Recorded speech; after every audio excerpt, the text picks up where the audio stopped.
Thank you very much. Please be seated. Habari za asubuhi mpenzi mtazamaji wa TBC1 na karibu katika matangazo mbashara yanayohusu mkutano mkuu wa wanahisa wa taasisi ya Afrika 50 maarufu kama Africa50 na jukwaa la miundombinu barani Afrika. Kwa historia tu, Afrika 50 inatokana na maadhimisho ya miaka ya 50 tangu kuanzishwa kwa iliyokuwa Umoja wa Nchi Huru za Afrika OAU, ambayo kwa sasa ni Umoja wa Afrika AU. Mwaka 2013 viongozi wa Afrika walipokutana kuadhimisha jubilei hiyo, walikubaliana kuwa kipindi cha miaka 50 kinachofuata, yani kutoka mwaka 2013 mwaka 2063 kiwe cha kuharakisha maendeleo ya bara la Afrika kupitia ajenda ya Afrika 2063 maarufu kama Agenda 2063. Na ili kutekeleza maono hayo, ilibainika kuwa moja ya changamoto kubwa ilikuwa ni upungufu wa miundombinu na ukosefu wa mitaji ya kutosha kwa ajili ya miradi ya maendeleo. Ndipo ikaasisiwa Africa 50 kama taasisi maalum ya uwekezaji na maendeleo ya miundombinu yenye jukumu la kuandaa miradi inayoweza kuvutia wawekezaji, kuhamasisha mitaji katika sekta ya umma na binafsi na kuharakisha utekelezaji wa miradi ya kimkakati barani Afrika. Naam, kama unavyojionea kwenye runinga yako, tayari mkutano huu umekwisha anza na mgeni rasmi ambaye ni Rais wa Jamhuri ya Muungano wa Tanzania Dr. Samia Suluhu Hassan amekwisha wasili tayari kuendelea na ratiba kama ilivyopangwa. Kukuletea matangazo hayo utakuwa nami Gloria Michael pamoja na timu nzima ya TBC1. Karibu. Your Excellency Dr. C.D. Odita, President of African Development Bank Group and Chair of Board of Africa 50. Your Excellency Wamkele Mene, Secretary General of the Africa Continental Free Trade Area Secretariat. Honorable Clara Louveira, Minister of Finance of the Republic of Mozambique, representing his President, His Excellency Daniel Francisco Chapo, President of Republic of Mozambique. Right Honorable Dr. Ekeripe Ekipo, Minister of State for Petroleum Resources, Gas, representing His Excellency Bola Ahmed Tinubu, President of the Federal Republic of Nigeria. Honorable Dr.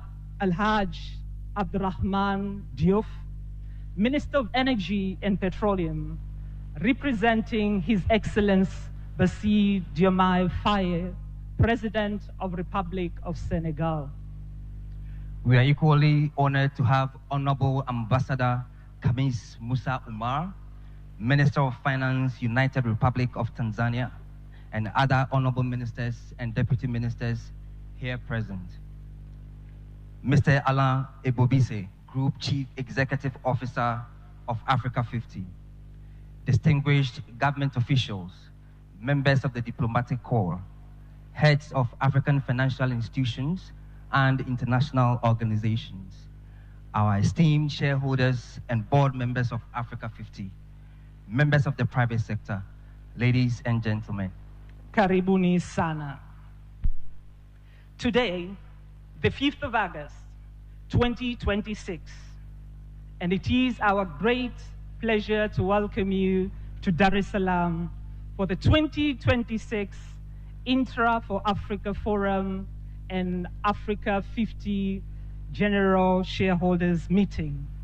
My name is Blandina Kilama with the Tanzania National Planning Commission, and I am privileged to co-moderate this forum together with my brother. My name is Nana Boachi Yadom from Africa 50. A round of applause for waking up this morning. This year, the Intra for Africa Forum and the Africa 50 Shareholders Meeting is rallying under the theme, a decade of economic impact for vision to delivery. And over the next 2 days, at this, our esteemed guests, ministers, development finance institutions, investors, infrastructure developers, and business leaders from across Africa and beyond we'll explore one defining question: how do we deliver infrastructure at the speed and scale Africa now requires? Serikali ya Jamhuri ya Muungano wa Tanzania ni mwenyeji wa mkutano mkuu wa wanahisa wa taasisi ya Africa50 pamoja na jukwaa maalum la miundombinu Afrika, likiwa na kauli mbiu miaka 10 ya mafanikio kutoka maono hadi utekelezaji. Taasisi ya Africa50 ilianzishwa ili kurahisisha utekelezaji wa miundombinu ya kimkakati kupitia Umoja wa Afrika.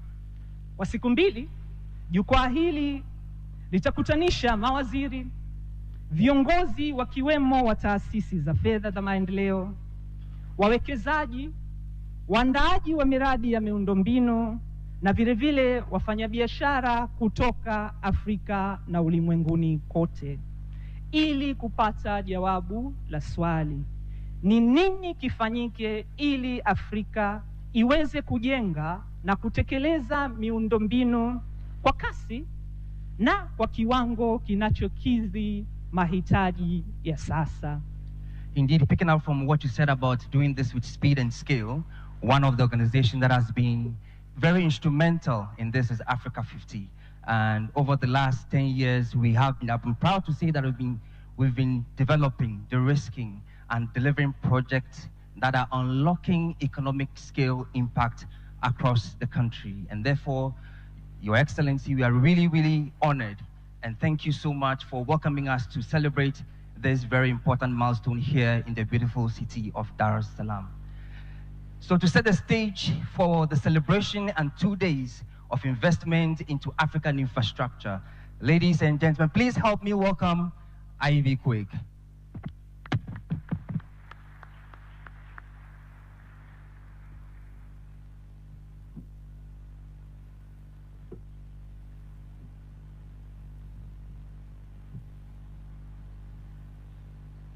Good morning, everyone. Good morning, President of Tanzania, President Dr. Samia Suluhu Hassan, heads of state policymakers. I'm Ivy Quake, I'm from Nigeria, and I crave your indulgence for a couple of minutes, if you don't mind. Thank you. Africa is becoming. Africa is bridging rivers, powering cities and connecting dreams. Africa is not merely a place on the map. Africa is the verb the future is conjugate. We are a people who know where we're from, who understand the importance of culture. Our different dialects teach us that unity is in uniform, from Casablanca to Libreville to Dar es Salaam. It's the beauty of diversity, so we do not need to wear the same attire. And what I mean by that is we do not need to wrestle, only strive for umoja. Africa has been the why behind every Africa50 decision for 10 years. And oh, there is proof. Footprint in 33 African countries, and Africa50 is the conduit. Ask Egypt, where one of the world's largest solar parks has solar plants that teach darkness how to pack its bags. Ask Kenya. Its transmission lines will teach you how to move with its people. In summer, in storms, and it will find you in every corner. In Rwanda, Kigali Innovation City will remind you that innovation is not imagined, it is deep in our skin. As Senegal and Gambia, we're bridging the gap, enabling quicker transport. This is what we call the Senegambia. In Mozambique, Aressano Garcia gas-fired power plant positions gas as the driver of industrialization. This is proof that there are still possibilities, that the sky was never the ceiling, the sky is where we see things, where we break glass ceilings and say pole pole to every impossibility, where a nation decides its future is worth financing. Africa50 looks up and sees the future isn't found, it is funded. And this is where trade meets real change. Because Africa50 is not only about profit margins or balance sheet, it is about impact. It is about answering a need so deep that when we move, an entire community rises as if it was to the batter drum. It is about a deep urgency, about choosing to invest, sweat, and build, so that generations yet unborn will know you once stood here and chose not yourselves alone, but all of us. Here is to 10 years. Because Africa 50, what you hold in your hand is not just capital, it is possibility. Every dollar, every deal, every decision is a seed. Because when seeds fall on African soil, they do not grow small. 10 years of becoming Africa's infrastructure multiplier. Like Charles Babbage gave machines the language of calculation, you give Africa's infrastructure great momentum. You give this land's great fire. Where others see small, you see nations. You are the standard report. You are not in the room for noise. You are the reason the room calibrates its sitting. This is not man and money. This is man and mandate. Right here in Tanzania, where we all gather, is a testament to Africa's greatness and possibility. This is not just a host nation. This is a reminder that Africa has never been resource poor, only underestimated, never short on treasure. Because when giants gather on giants' ground, history doesn't repeat itself, it only multiplies. The infrastructure Africa needs is vast. The time we have for that is not. This is not a call for someday. This is a call for now, for speed, for scale, for action. Let's build a nation the next generation will be proud to live in. Let's bridge the gap. Let us color gray areas so all we see is light. Because all of this is proof that when Africa invests in Africa, guess who wins? Africa. Thank you. Wow. Thank you. Thank you for that very powerful and inspiring message, Ivy Quig. At this juncture, Your Excellency, with your permission, may I please invite the Group Chief Executive Officer of Africa 50, Mr. Alain Ebobise.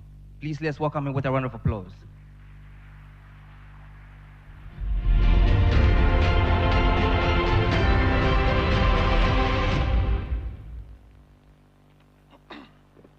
Thank you, Nana.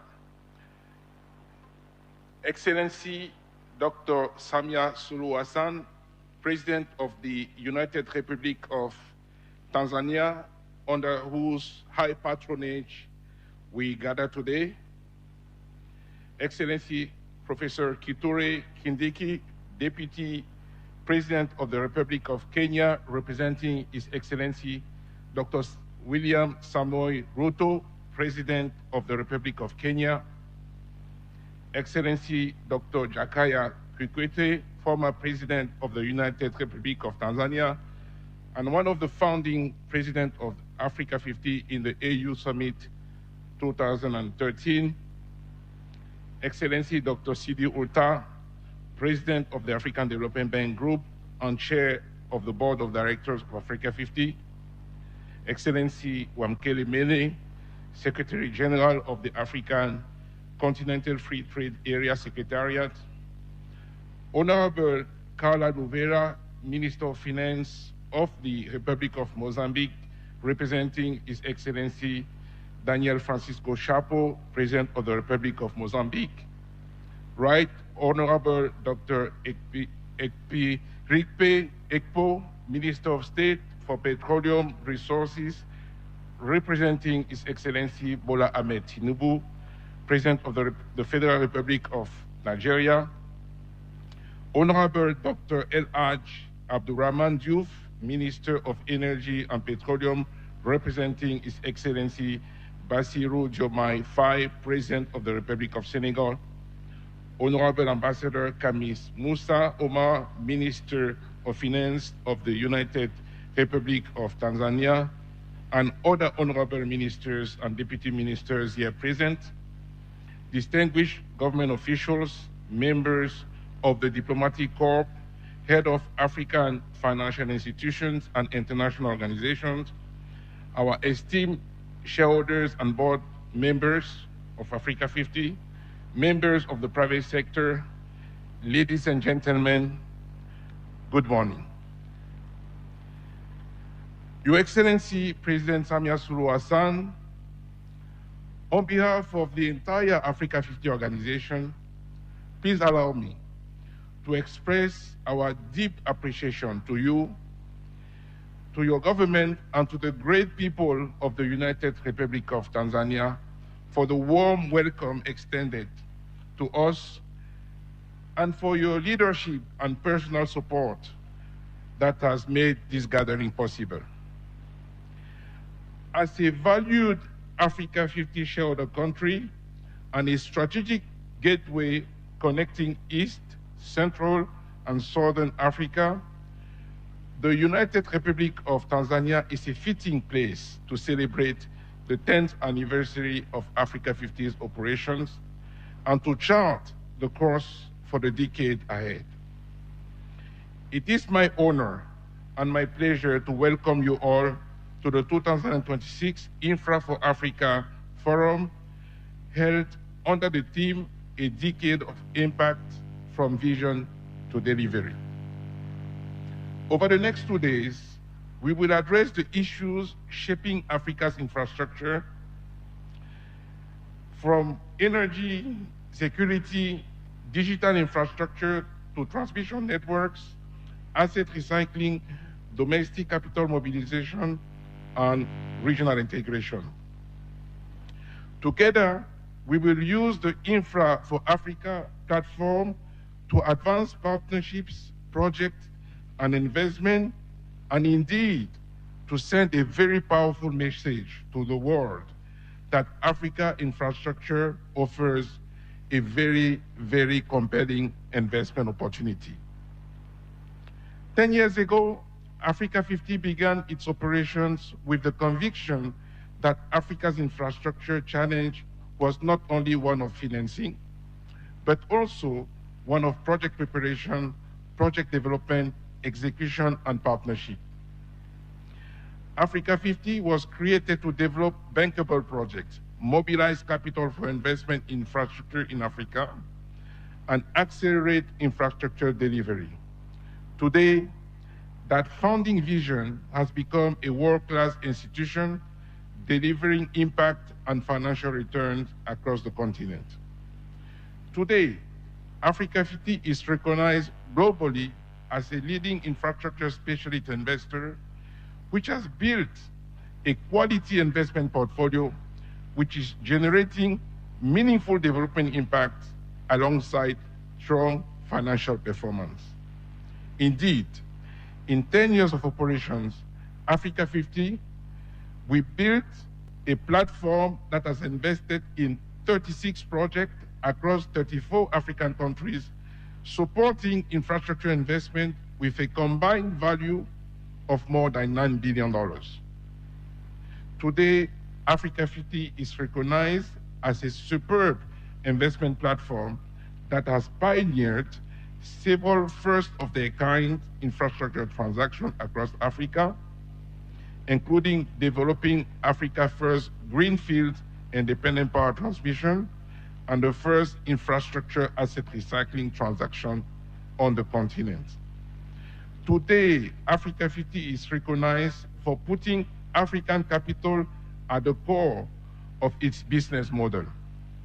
Indeed, through our Africa50 Infrastructure Acceleration Fund, we've mobilized $330 million from 26 institutional investors. 23 of them are African. This is the first time that this has been done. This is Africa's capital working for Africa's infrastructure while welcoming global capital. Today, Africa50 is ready for scale.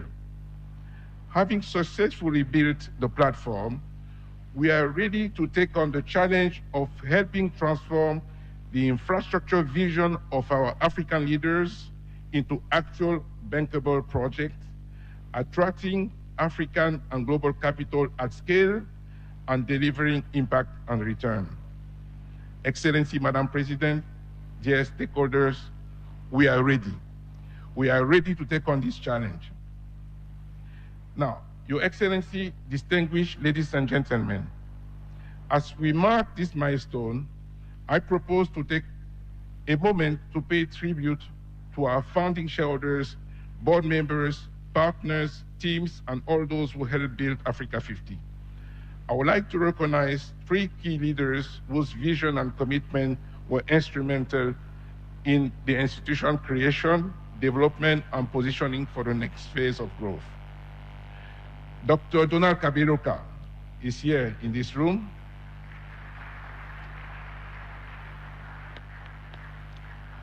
Former president of the African Development Bank and now chairman and managing partner of Southbridge, whose vision helped create Africa50. Thank you, sir.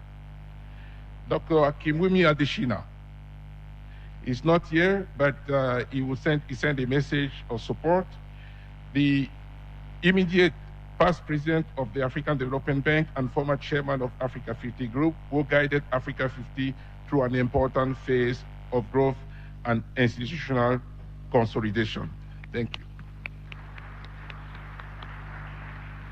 And of course, Dr. Sidi Ulta, our current chairman, who is leading Africa50 into the next chapter of its growth with very big ambitions. Thank you, sir.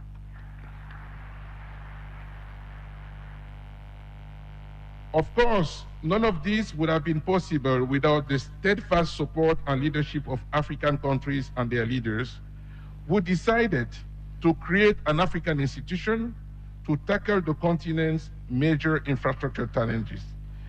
In this regard, allow me to pay a special tribute to Your Excellency President Samia Suluhu Hassan, who made the decision, I remember that, for Tanzania to become an Africa50 shareholder, and whose confidence, Madam President, in Africa50 and your continued support is very important to me personally and to our organization as we expand our impact across the continent. Thank you, Madam President. Your Excellency, distinguished ladies and gentlemen, if our first decade was about proving what is possible, the second must be about delivering at scale with speed. Africa infrastructure needs are vast and urgent. Infrastructure is central to African competitiveness, energy security, digital transformation, and regional integration. Africa has abundant natural resources, growing pools of domestic capital, and increasingly sophisticated private sector. What is needed now is investment-ready project at scale, capable of attracting long-term, large-scale capital from within Africa and globally. What is needed now is stronger partnership. And I would argue what is even more important now is a sense of urgency among the key stakeholders, a commitment to speed in execution, and a laser focus on results. We have to achieve results. As Africa50 enters the second decade of its operation, one ambition will define our journey: becoming Africa's infrastructure multiplier. Our ambition is to build Africa's premier equity house, growing our asset under management to $5 billion in equity capital, which can catalyze about $30 billion of private investment in infrastructure across Africa. A platform that develops projects, deploys equity, mobilizing capital, and creates the Pan-African investment companies needed to transform Africa's infrastructure. Africa50 is committed to playing this multiplier role, delivering solutions at the scale of the challenge that we have. Delivering this scale means helping build African champions in the specific areas where the needs are the most urgent. This is where the organizing framework of the new African Financial Architecture for Development, NAFAD, which brings together African key regional players into a more organized and complementary ecosystem, becomes so important. Creating African champions that can support and at times drive Africa's leaders' infrastructure investment agenda. It's very important.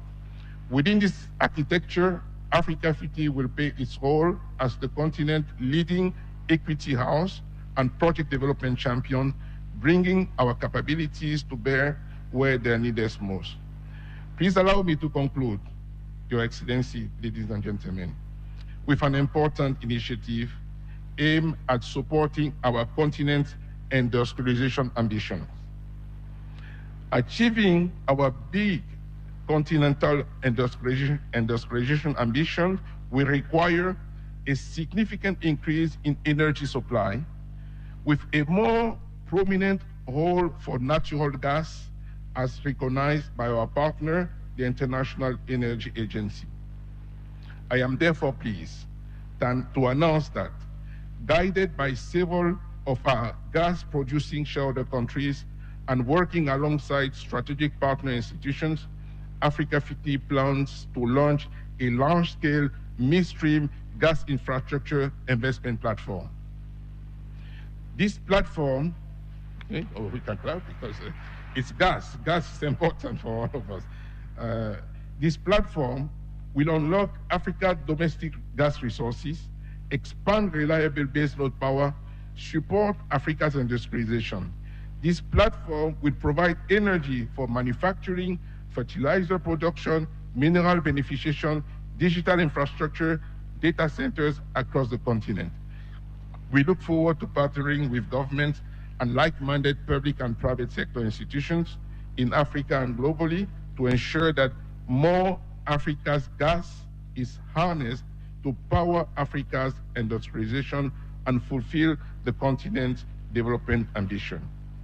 Your Excellency, distinguished ladies and gentlemen, the first decade of Africa50 demonstrated that African-led institutions can deliver significant private investment in infrastructure.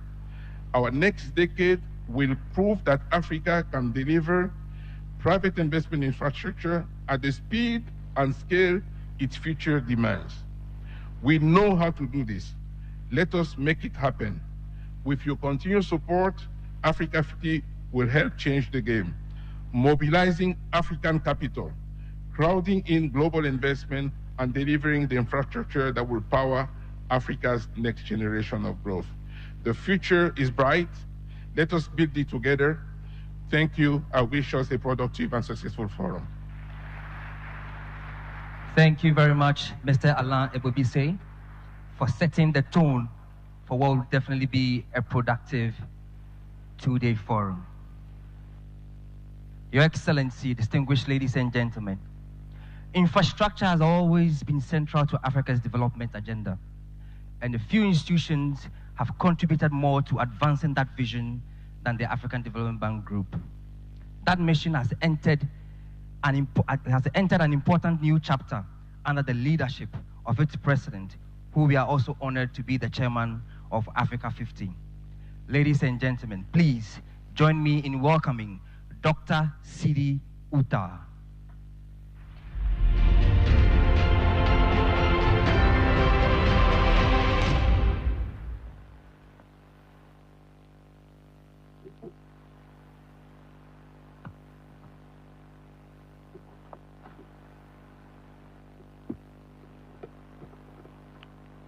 Your Excellency, Dr. Samia Suluhu Hassan, President of the United Republic of Tanzania, under whose high patronage we gather today, His Excellency Professor Kithure Kindiki, Deputy President of the Republic of Kenya, representing His Excellency Dr.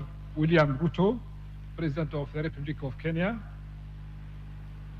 His Excellency Jakaya Mrisho Kikwete, former President of the United Republic of Tanzania and one of the founding presidents of Africa50 in AU Summit 2013.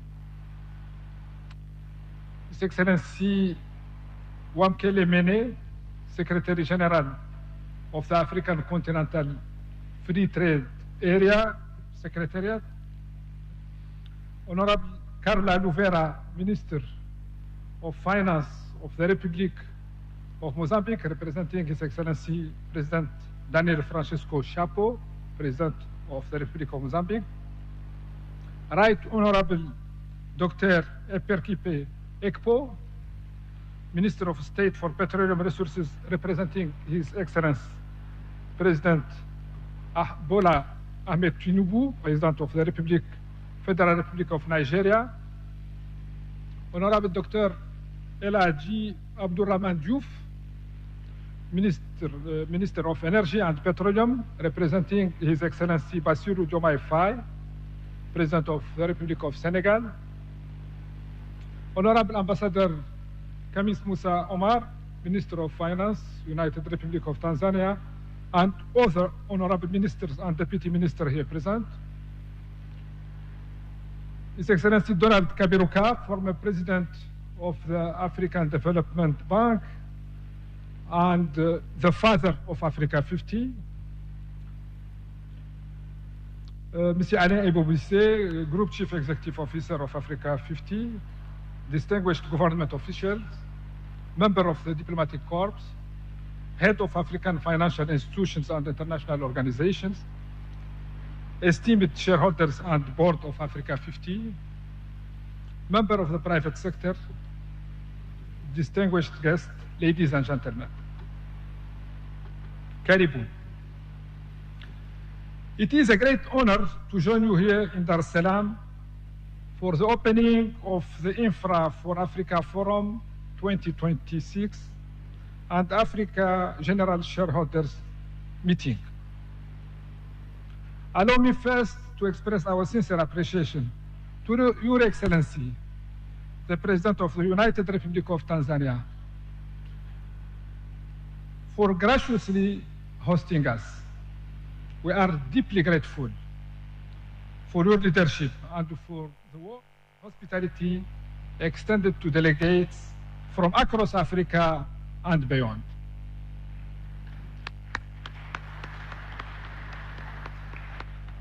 Indeed, we feel at home in this land of the Kilimanjaro and the Serengeti. Distinguished ladies and gentlemen, your presence here reflects a shared belief that infrastructure remains a powerful driver for Africa's transformation, and that the continent's futures will increasingly be shaped by our ability to mobilize investment, strengthen partnership, and deliver at scale. Today is a special occasion for Africa50.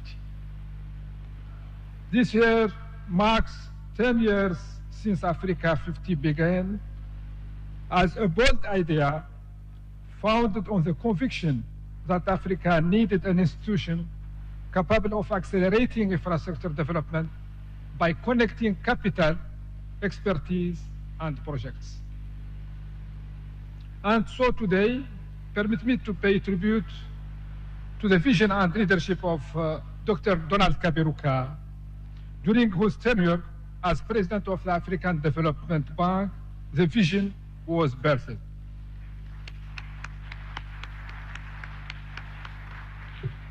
We thank you all, and we thank all those who helped build this institution from concept to reality. Indeed, the theme, a decade of impact from vision to delivery, is appropriate. Over the last decade, Africa50 has evolved into one of Africa's leading specialist infrastructure investors. Africa50 now brings together 38 shareholders from 33 African countries with $1.2 billion in assets under management and a project value of $9 billion. This progress deserves recognition, but our purpose today is not merely to celebrate the first decade.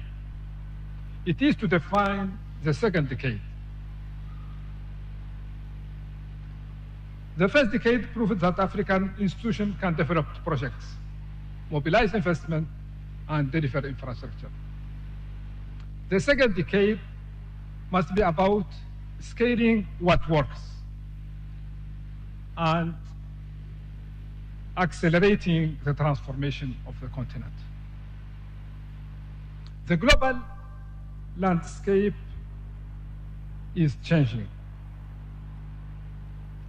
Fiscal conditions are tighter. Public debt pressure have increased. Traditional development finance is evolving. Yet, Africa's infrastructure needs continue to grow. The African Development Bank Group estimates that Africa requires between 130 billion and 170 billion annually for infrastructure, leaving a financing gap of between 68 billion and 100 billion US dollar every year.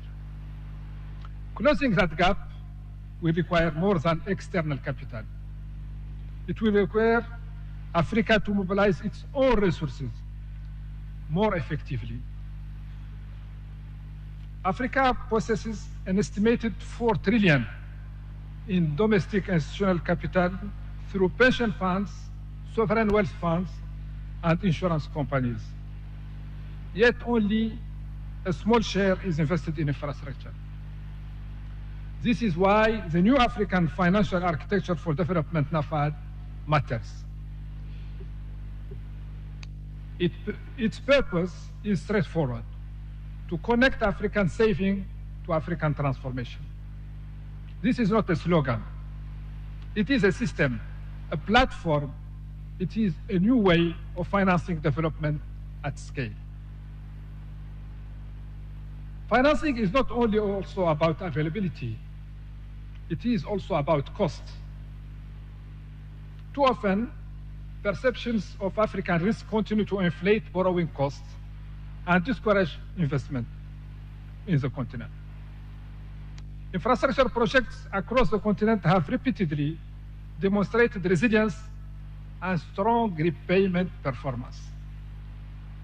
Yet Africa continues to pay more for capital than fundamentals alone would suggest. Ending this premium requires better risk assessment, stronger local capital markets, ratings reforms, and institutions capable of sharing risk more effectively. This is why guarantee platforms and risk mitigation institutions such as ATD are so important. Reducing the cost of capital is not a technical objective. It is a development objective. And capital will not move at scale unless projects are ready. And we must be candid. Too many opportunities still reach investors insufficiently prepared. Transaction timelines are sometimes too long. Regulatory processes are not always predictable. Bankability remains one of Africa's biggest infrastructure challenges. The African Continental Free Trade Area is one of Africa's greatest economic opportunities. But a single African market cannot function without world-class infrastructure. It requires energy, it requires transport corridors, it requires ports, it requires digital connectivity, and it requires skills. That is why the themes of this forum matters: unlocking Africa's gas potential, building Africa's digital backbone, scaling regional power pools and transmission networks, developing the future workforce, and strengthening interconnection across our continent. Africa's proven natural gas reserves amount to 7% of the world's stock. Managed wisely, these resources can help support industrialization, energy resilience, and long-term prosperity. These priorities are interconnected. Energy powers industry, digital infrastructure powers innovation, skills powers opportunity. and infrastructure towards integration. The African Development Bank Group has a central role to play in this agenda. Our strategic compass, the 4 cardinal points, provide a clear direction. Mobilizing Africa's financial resources, strengthening financial systems and institutions, harnessing demographic transformation, and investing in resilient infrastructure while unlocking greater value from Africa's natural resources. Together, the African Development Bank Group and Africa50 can help build bankable pipelines, expand risk-sharing mechanism with the support of ATD, and support asset recycling and mobilize capital at scale. This is how delivery becomes possible. Tanzania is a fitting place for this discussion. Since becoming a shareholder in Africa50 in 2023, and thank you very much, Dr. President Samia Suluhu, Tanzania has demonstrated its commitment to leveraging infrastructure to drive economic transformation and regional integration. The partnership between Tanzania and Africa50 reflects exactly the type of collaboration Africa needs more: of national ambition, growing private sector expertise, institutional capital, and disciplined execution, all working together.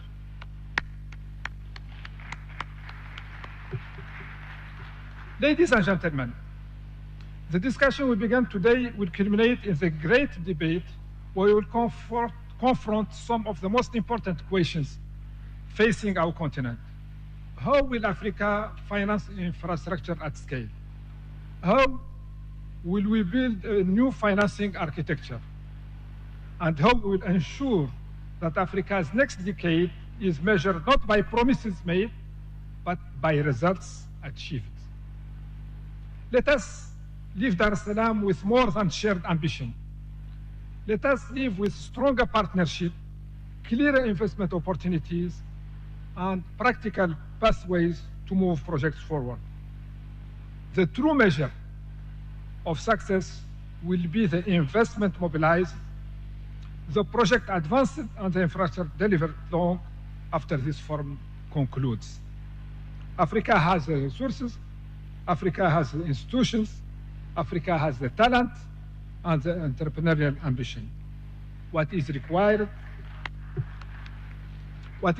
now is bold leadership, stronger collaboration, and disciplined execution. Because Africa's next decade will not be defined by ambition alone, it will be defined by its ability to deliver. I thank you. Thank you very much, Dr. Sidi Uta. Thank you for your leadership. And clearly, there's a lot more that we need to do in African infrastructure. And hopefully, by the time that we are done here, we would have found most of the solutions to help and make this come to pass. I'd like now to invite on stage Abby Chams as we still celebrate the 10-year anniversary of Africa50.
first day tulipokutana moyo kadunda, macho yalipogongana, hapo hapo tukapeana namba, ukweli ulinivutia kia, sijajua zako tabia na moyo ndo umenirudia, ila nina imani una upendo, ishi nami, baki nami, daima forever wewe nami, mitihani, changamoto tuzishinde milele, ishi nami, baki nami, daima forever wewe nami, mitihani, changamoto tuzishinde milele, penzi letu liwe no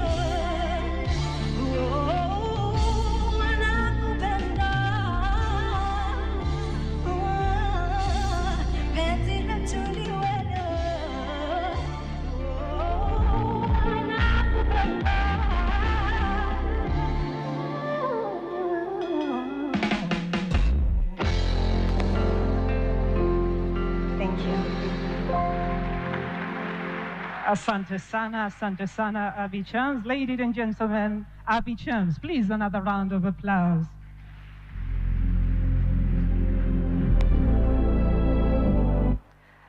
It is now my great honor to invite Honorable Ambassador Hamis Musa Omar, our Minister of Finance, to deliver his remarks.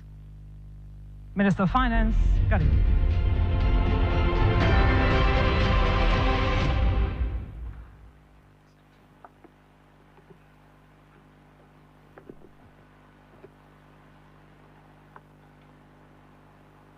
Haya ndiyo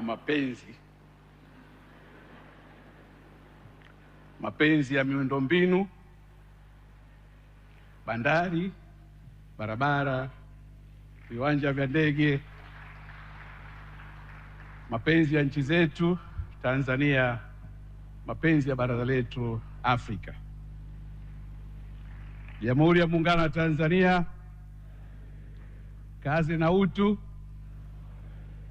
Your Excellency Dr. Samia Suluhu Hassan, President of the United Republic of Tanzania, allow me to lean on the already established protocol, but perhaps I should also add recognition of the Chairman of the Standing Parliamentary Committee for the Budget, Honorable Mashimbandaki, and also our host, Honorable Albert Shalamila, the Regional Commissioner for Dar es Salaam. It is my distinct honor to welcome you all to the 2026 Infra for Africa Forum on the sidelines of the Africa50 General Shareholders Meeting, which will be held here in Dar es Salaam tomorrow.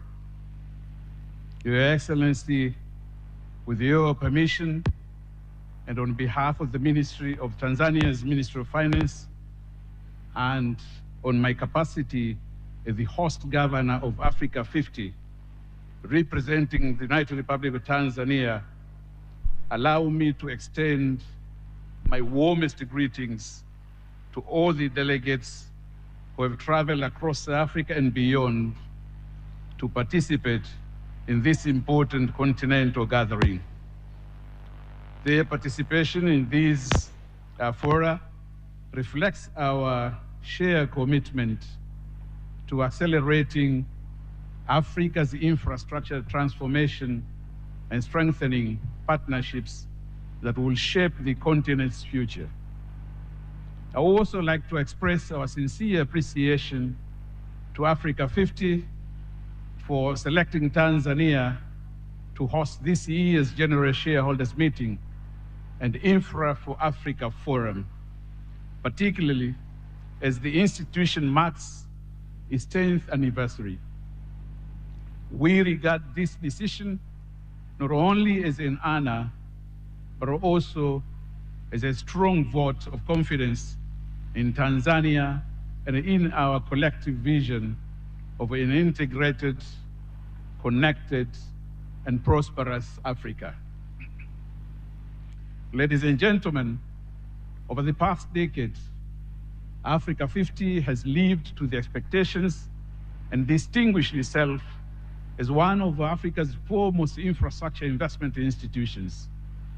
Through its work in project development, investment mobilization, and strategic partnerships, Africa50 has demonstrated that African-led institutions can successfully mobilize capital, prepare bankable projects, and support the delivery of transformational infrastructure across the continent. As Africa50 celebrates its first decade of impact, we also look ahead to the opportunities that lie before us. Africa's infrastructure deficit remains significant, but so too are the opportunities to mobilize innovative financing, strengthen partnerships, and accelerate project implementation. The next decade must therefore be defined not only by ambition, but also by delivery. That's why the theme of this year's forum, a decade of economic impact from ambition to delivery, is therefore both timely and appropriate. It reminds us that sustainable development is achieved not simply through vision, but through effective collaboration among governments, development finance institutions, investors, and the private sector. It is these partnerships that transform ideas into bankable projects and projects into lasting economic opportunities for our people. Excellencies, ladies and gentlemen, for Tanzania, infrastructure development remains one of the key pillars of our national development agenda, the Vision 2050. We recognize that modern transport networks, reliable energy systems, digital connectivity, and efficient logistics hubs are essential to promoting industrialization, facilitating trade, and improving the livelihoods for our wananchi. Recognizing our common ambition in advancing these objectives across the continent, Tanzania became a shareholder of Africa50 in 2023 under your guidance and leadership, Your Excellency. This decision reflected our confidence in Africa50's innovative approach to project preparation, investment mobilization, and the promotion of sustainable infrastructure development. We remain committed to strengthening this partnership in pursuit of our shared development aspirations. Excellencies, ladies and gentlemen, over the next 2 days, this forum will provide an important platform for governments, investors, development finance institutions, infrastructure developers, and business leaders to exchange ideas, forge strategic partnerships, and identify practical solutions to Africa's infrastructure financing needs. It is our sincere expectation that discussions taking place here in Dar es Salaam will generate concrete outcomes through new partnerships, increased investment, innovative financing solutions, and bankable infrastructure project proposals that will contribute meaningfully to Africa's sustainable economic transformation. Ladies and gentlemen, we are particularly honored that this opening ceremony is graced by Her Excellency Dr. Samia Suluhu Hassan, President of the United Republic of Tanzania. Since assuming office, Her Excellency has continued to champion an ambitious agenda of economic transformation anchored on strategic infrastructure investment, regional integration, private sector participation, and an improved investment climate. Under her leadership, Tanzania has continued to strengthen its partnerships with regional and international institutions while creating an enabling environment for investment and sustainable economic growth. Her presence here today underscores the importance that the government of Tanzania attaches to infrastructure as a catalyst for economic growth, regional connectivity, and shared prosperity across Africa. Your Excellency, allow me, on behalf of the participants gathered here this morning, to express our profound gratitude to you for graciously accepting to preside over this opening ceremony despite your demanding national schedule. Your presence greatly honors this forum and inspires our collective commitment to advancing Africa's infrastructure agenda. Your Excellency, it is now my singular honor and privilege to invite you to deliver your keynote address and officially open the 2026 Infra for Africa Forum.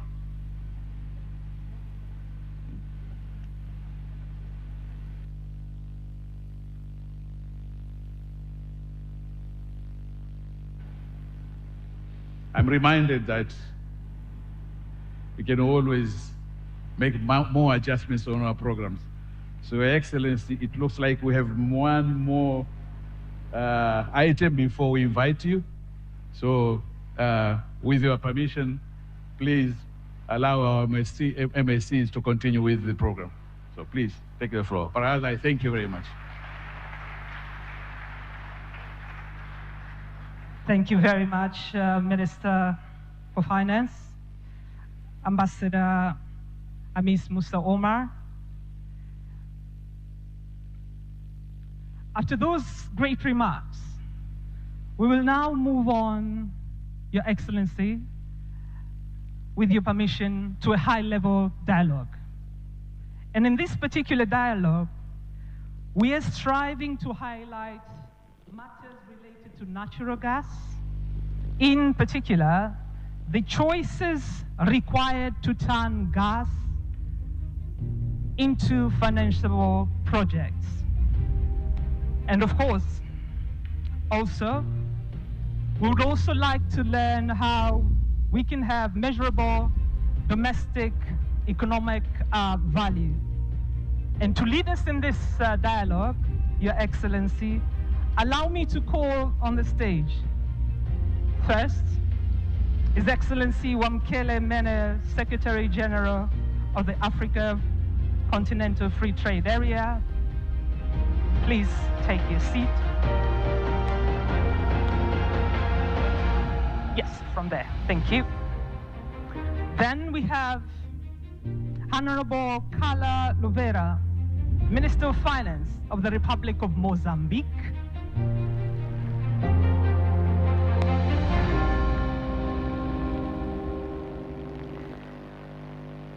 Next on the stage, we have Honorable Dr. Alhaj Abdrahman Diop, Minister of Energy and Petroleum from Senegal. Honorable Minister, you're welcome.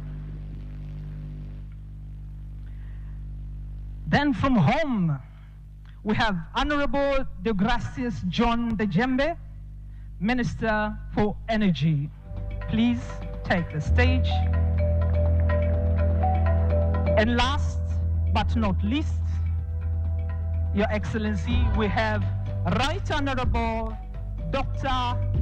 Ekipripe Ekpo, Minister of State for Petroleum Resources from Nigeria.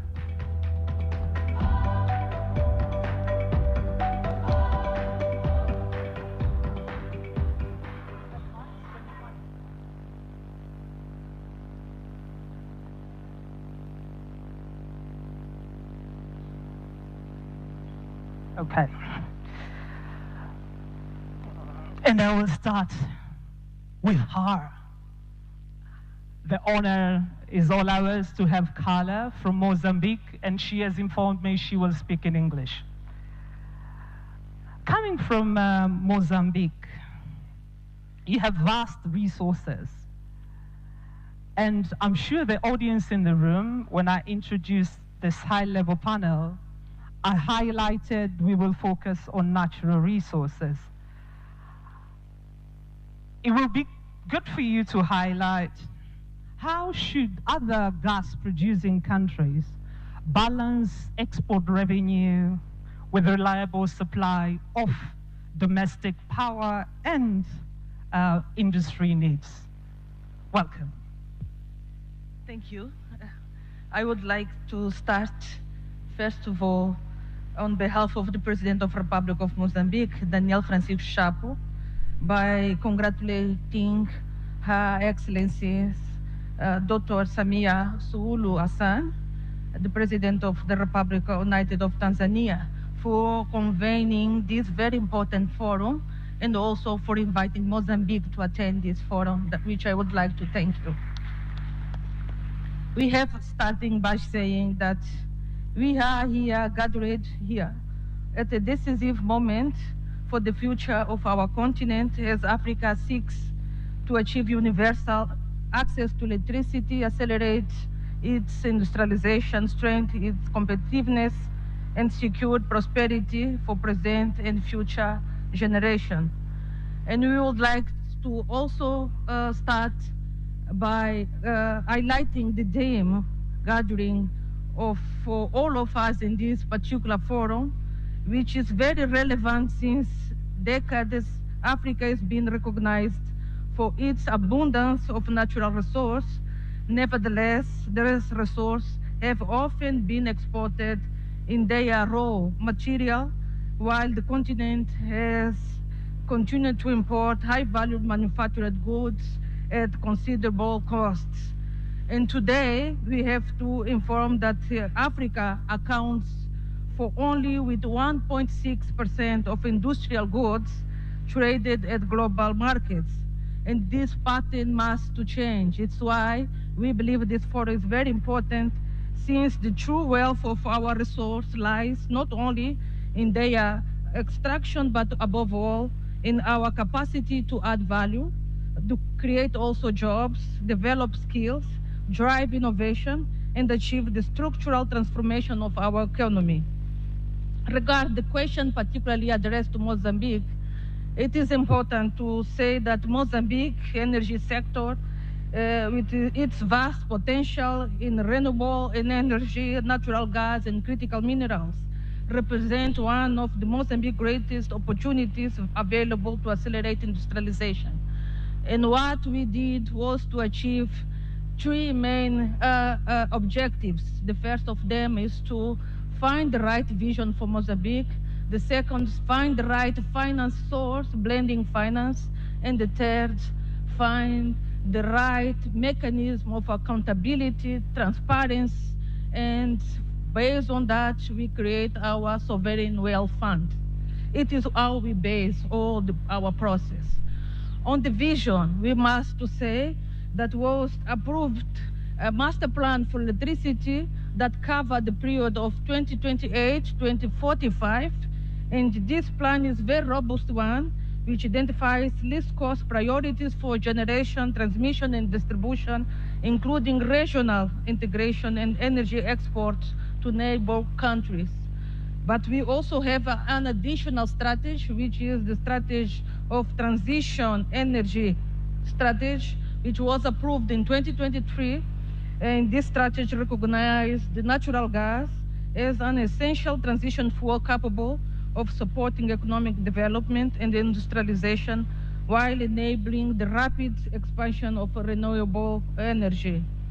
And we believe that this seeks Mozambique as a regional energy hub, promoting green energy industrialization and contributing as well for the global energy transition through the responsible use of the country's energy resource.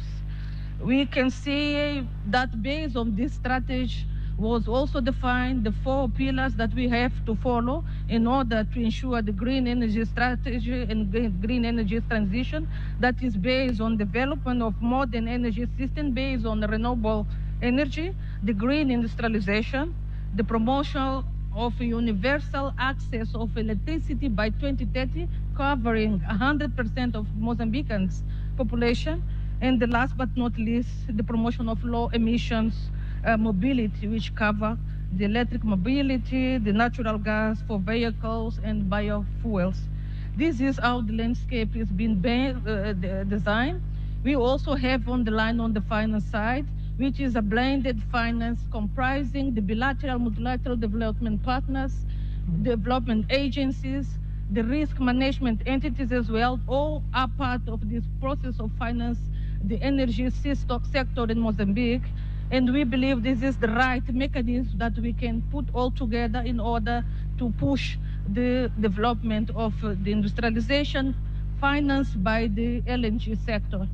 And the last but not least pillar is on the accountability and the transparency, where we create a very clear mechanism based on our sovereign wealth fund, which also was based on the very clear, we can say, the committee for supervision that was created by the parliament side. We also have the investment committee, which is reporting to the government side. And all of this is being based on the implementation of our sovereign wealth fund, which is based on the central bank, But based on the very clear fiscal rule that was approved by law, it is clear that 40% of the LNG revenues go to the fund and 60% is used to finance the budget for industrialization. How we are organizing. Thank you very much. We see what Mozambique is doing. You were able to do that with a vision, and then you planned your finance, and towards the end, you say, with accountability, we are able to do that. Please, a round of applause to Honorable Clara. Allow me now to move to Nigeria. You also have abundance of resources.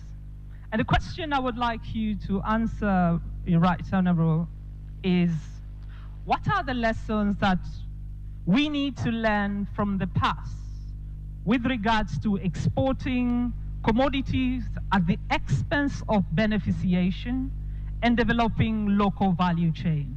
And after you, we will welcome the Minister from Senegal, and I understand he will be speaking in French.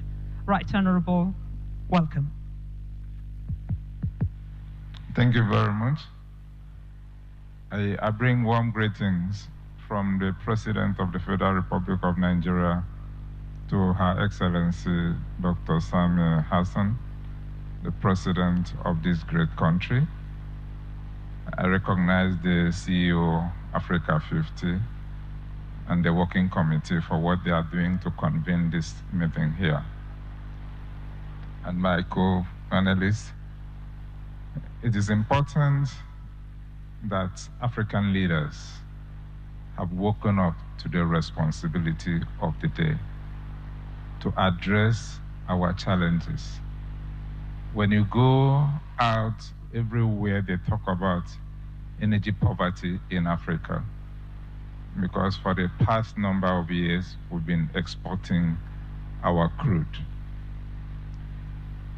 So today, I think we've come to realize the fact that we need to come back home and develop our country so that when our leaders get out of this continent, they will not face with the issue of over 600 million Africans are lacking access to electricity. No, it shouldn't be. So today, looking at Nigeria, Mr. President Bola Ahmed Tinubu has taken a position that we need to develop gas utilization within the country. And when this kuhakikisha kwamba tunaongeza matumizi ya gesi katika nchi zetu ili iweze kutuhakikishia uzalishaji wa umeme. Reference to fertilizer production, clean cooking, transportation. And so globally, we are talking about energy security. And when this is addressed, using gas in our dear country, some of those challenges will be addressed. We are really particular. Let me tell you that in our country, Nigeria, though we host the highest volume of natural gas in the continent, we are not selfish about it. We look into how we can transport this gas to other countries within the continent so that they can take advantage of it. So the issue of continuously exporting our natural resources is no longer a priority now, even though you will talk about foreign exchange. But then if you utilize it within the country, you grow industries, as I've mentioned. This will create job opportunities. This will create revenue for the country. And you talk about the fertilizer production to guarantee food security for your people, because the primary responsibility of the government is to ensure that our people are living in the prosperity. And under President Bola Ahmed Tinubu, we are talking about from gas to prosperity. So in every sector of it, we pursue it that way. In the past, there was no issue of trans-border gas pipeline. But today, I can tell us that we now transport our gas to Ghana, Togo, Benin Republic. And just last month, there was a meeting of the West African head of states where an agreement was signed between the national oil companies for gas to be exported from Nigeria through the Atlantic to more than 12 countries within that region to Morocco. This is what we are doing. And of course, as this gas passes through all these countries that will serve as off-takers, they will take advantage of it to improve their power generation, fertilizer production, industrialization, clean cooking, and of course, develop their own countries. It is not within at that level. We are doing same with Algeria. We are doing same with Equatorial Guinea.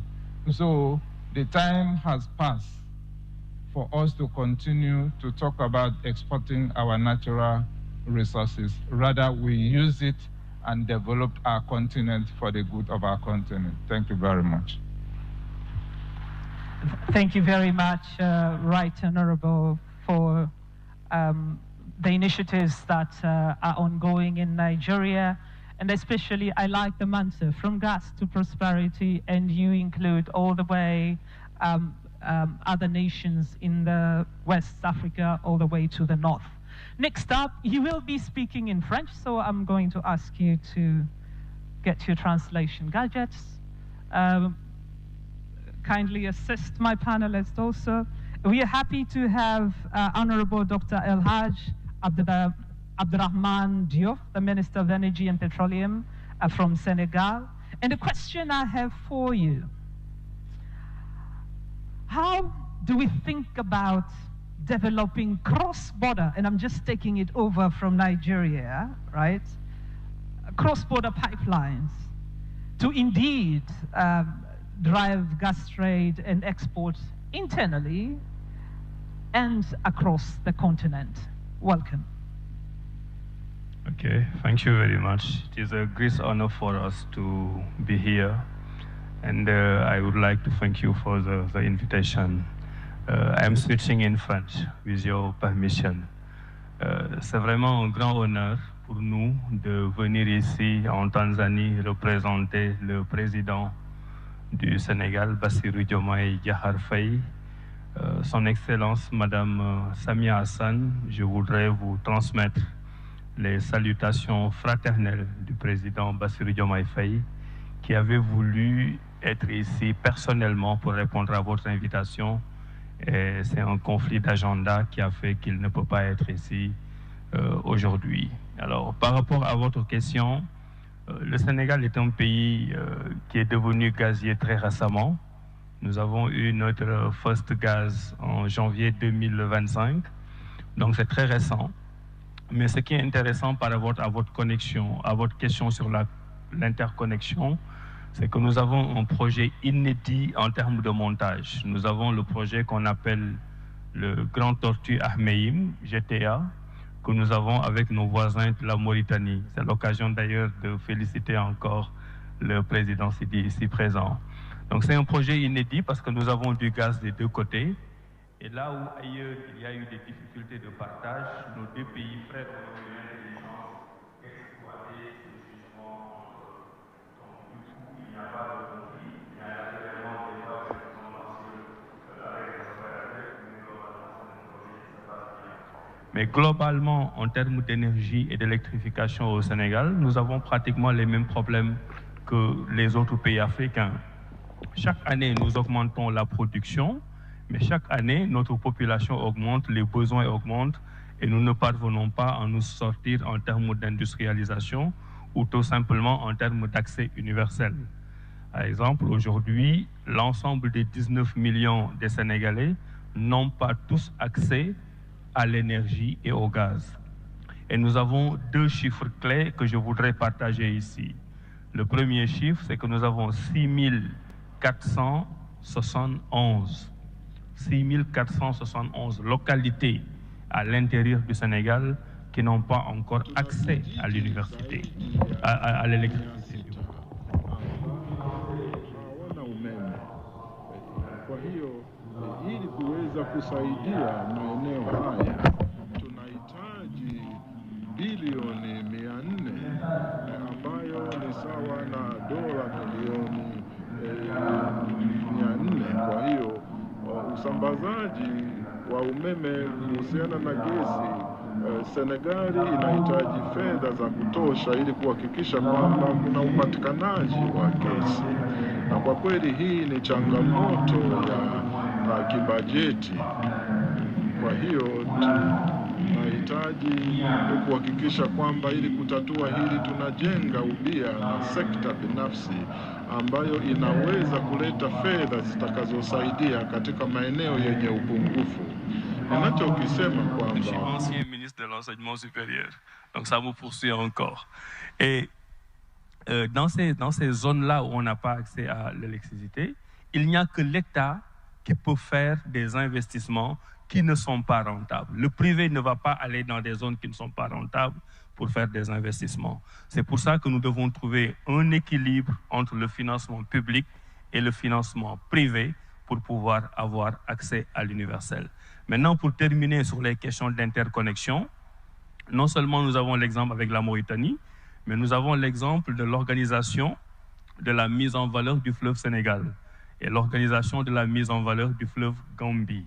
C'est ça qui fait que si nous sommes en surcapacité, si nous sommes en surproduction, la Gambie, la Guinée et le Mali, qui sont des pays voisins, peuvent en profiter. Et si nous sommes en déficit, leur surproduction nous permet aussi d'en profiter. Cela veut dire que chacun essaie d'agir là où il est fort pour aider à réserver le déficit de l'autre. Là où je voudrais terminer sur les questions de transition, c'est une question toujours difficile pour moi, parce qu'avant d'être le ministre de l'énergie et du pétrole, j'étais le ministre de l'environnement et de la transition écologique, et je me battais tous les jours avec le ministre du pétrole. Maintenant, c'est moi le ministre du pétrole et je dois trouver l'équilibre réellement dans nos pays. Et c'est ma conclusion. On ne peut pas, comme certains pays développés qui ont déjà utilisé le fossile, quitter du jour au lendemain pour parler d'une économie propre. Chaque pays a son histoire. Et l'histoire de nos pays, c'est que nous avons des gaps de pauvreté à résorber. Et aujourd'hui que nous avons du gaz et du pétrole, nous demandons une transition douce, une transition intelligente, une transition différenciée qui nous permette de bénéficier des fossiles pour régler un certain nombre de problèmes de pauvreté pour aller vers le renouvelable. Donc là aussi, nous devons avoir un équilibre entre les fossiles et le renouvelable, avoir un agenda africain où la ZLECAf, par exemple, pourrait avoir, en termes de transport et de commerce, un rôle extrêmement important. Et c'est cela que nous appelons la solidarité des pays africains. Je vous remercie. Thank you very much for sharing the initiatives that are ongoing in Senegal. Before I come to His Excellency Wamkele, let me come home, in Tanzania. And I have a question for you. I think the audience would like to hear, how can gas-producing country like Tanzania develop affordable, and commercially sustainable LPG framework that will really, really help move Africa's gas resource from better value chains and would allow to expand access to clean cooking? I think this is a question dear to Tanzania. Honorable Ndejembi, the floor is yours. Yes, first of all, thank you very much for this question. It is well stated that almost 2.1 billion people globally do not have access to clean cooking. And if you break down that number, about 1 billion out of that is from Africa. And from that 1 billion that is from Africa, with people without any clean cooking access, you will see that 85% of that is from sub-Saharan Africa. Well, therefore, it is safe to say that clean cooking is no longer a topic that would say needs to take time. It is an urgent topic. It is a development priority, but it is simply not just an energy issue, but it is also a public health issue, environmental issue, gender equality and economical development issue. I'll come back home here. Prior to 2021, access to clean cooking was about 6%. But under the steady stewardship of our president, Dr. Samia Suluhu Hassan, she championed it, she campaigned it, pushing access to clean cooking here in Tanzania. We have managed to move from 6% to about 28% today as we speak in 2026. And that has also increased our imports from about 290,000 metric tons per year to about 459,000 metric tons per year last year in 2025. So you see, we have made steps. However, by doing that, we still have created a bigger demand. Today here in Tanzania, 7 out of 10 households still use charcoal and other sources of energy for cooking. So there is still room for work. We have vast resources of gas in Africa, in Tanzania, but we should not treat that commodity as an export commodity only. We should also scale up the use of natural gas, LPG, here at home in Africa. And how do we do that? We do that by also connecting our countries. We have neighboring countries like Mozambique. From Madimba to where their plant is about 74 kilometers. We need to connect with ourselves so as we can provide greater access to clean energy across our regions, across our continent.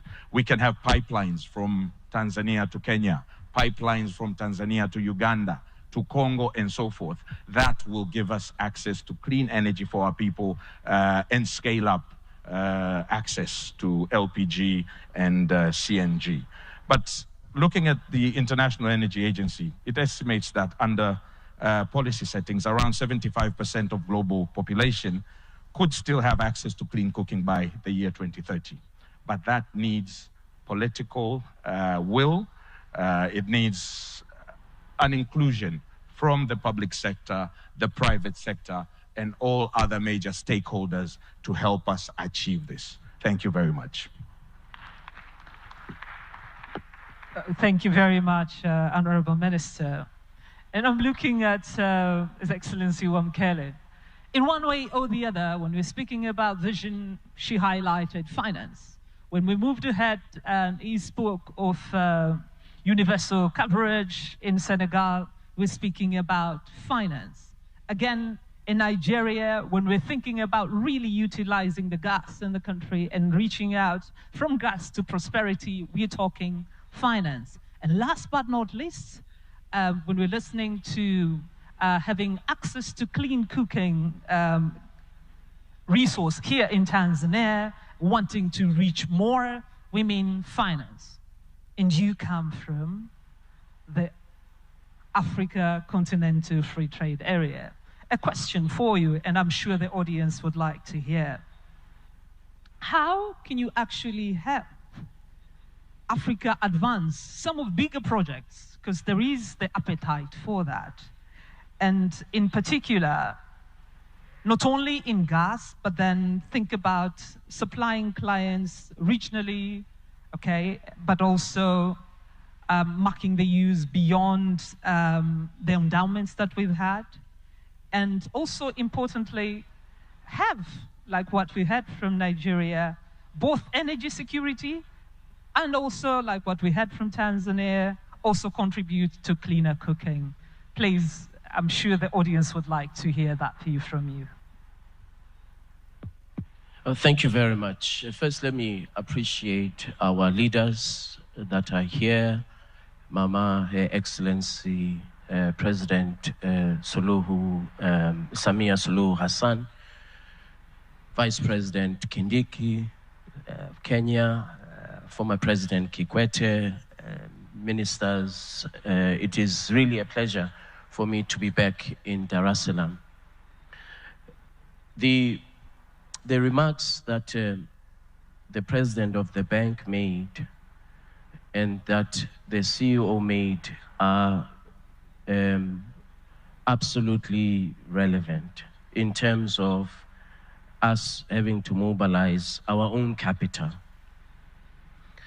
I think the president said that Africa has over $3 trillion worth of domestic capital. And the CEO said that Africa's capital must work for Africa's investment. Now, in the current global context, the context of fiscal constraints, reduced overseas development assistance, our former partners that were directing capital towards the continent themselves are subjected to sovereign debt distress. So the global context is very constrained. So the question, therefore, is how do we mobilize domestic capital? African capital, over $3 trillion that's available, channel it and direct it towards infrastructure projects on the continent. So I think this is a challenge. We've established the frameworks, they are there. President Kaberuka was instrumental and others in establishing Africa50. It's functional.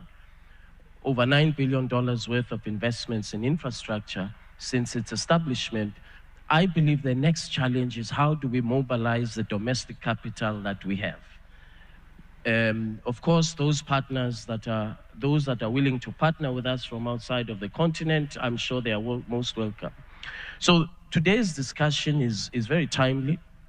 The President's vision of the new Africa financial architecture is timely because it addresses this question, a very pertinent question of reduced and constrained capital flows into the continent for infrastructure development.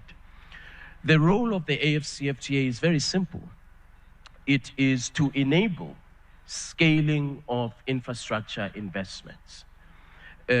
So, for example, here in Tanzania, the country produces over 170 million cubic meters of gas annually from Songo Songo and other places.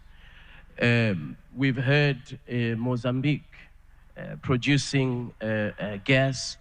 We have also visited, by the way, last month in Angola, we visited a facility that will produce sufficient fertilizers to supply not only for, Amufet is the name, not only for Angola, but the region.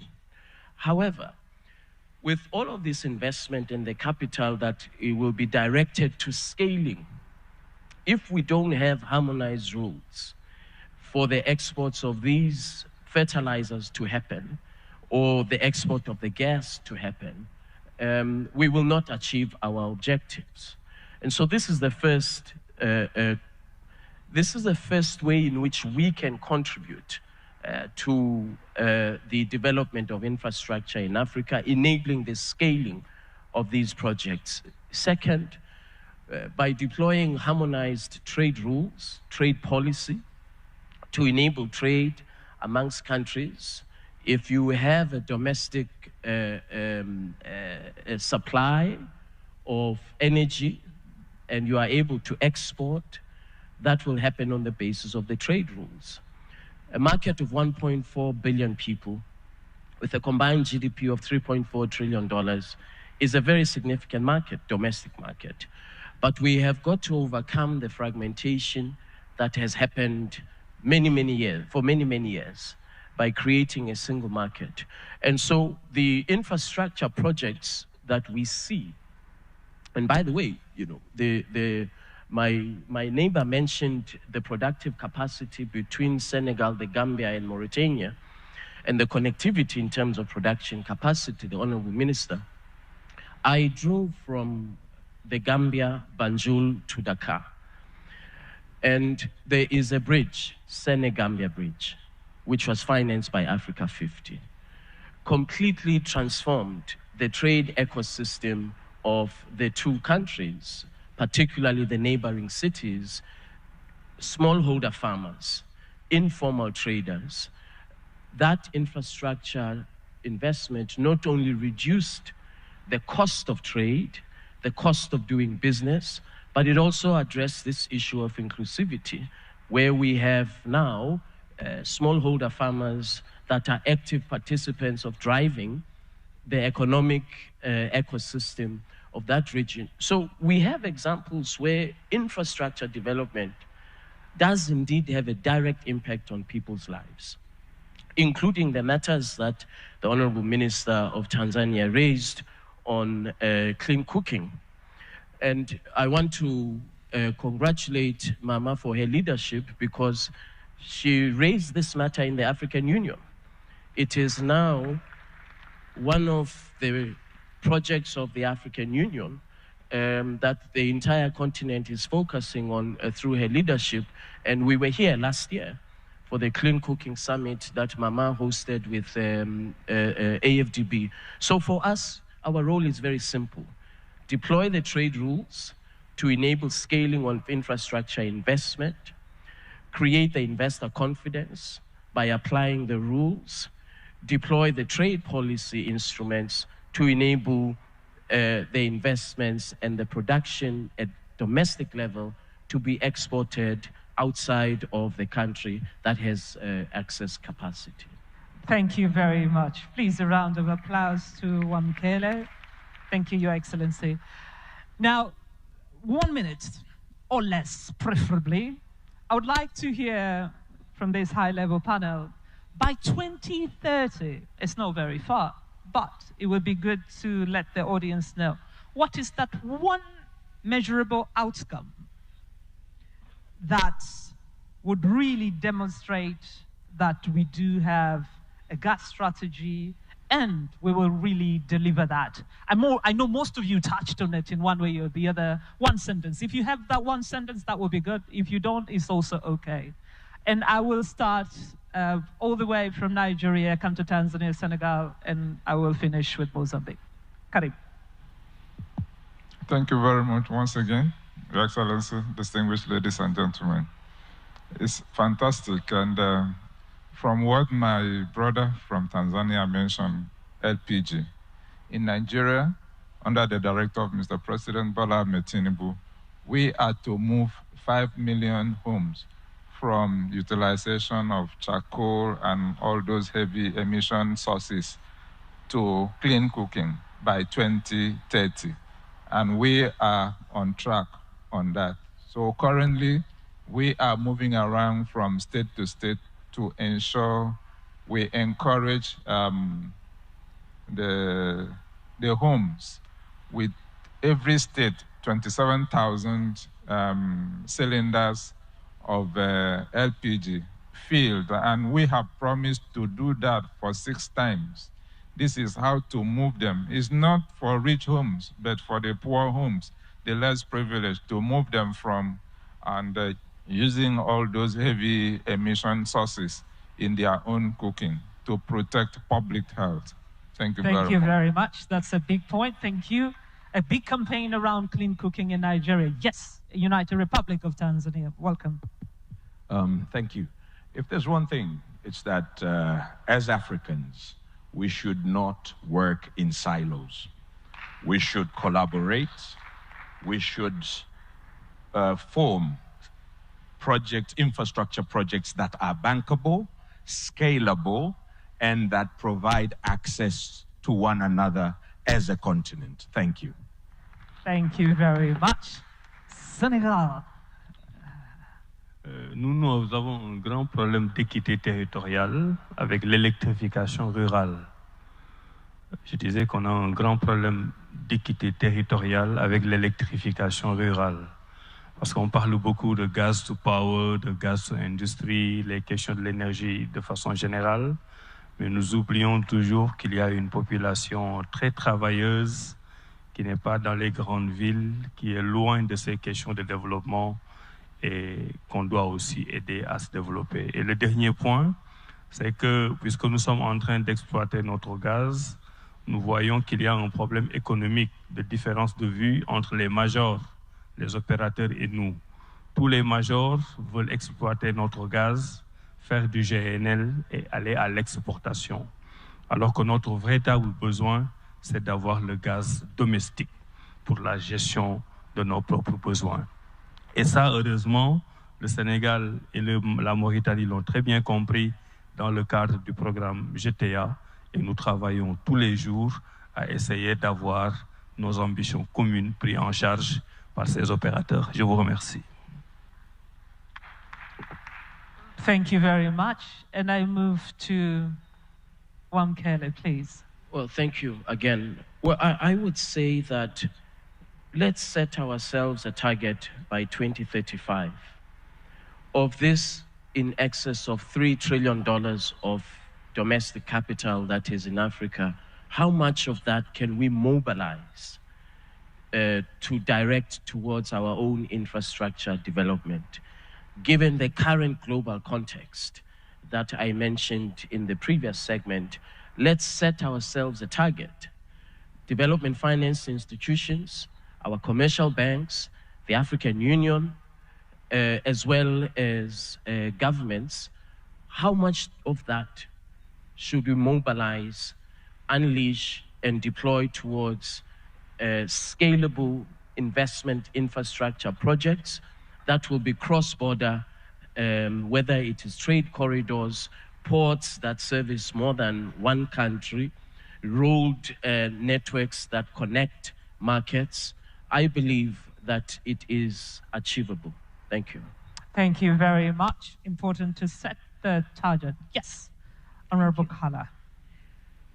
For us, we do have a target, which is our main priority, achieving the full potential and capacity in terms of production of LNG by 2028, which is the time that is scheduled to achieve the high production of our LNG project, which is scheduled to transit from the current 3.4 tonic metrics of capacity to 38 per year.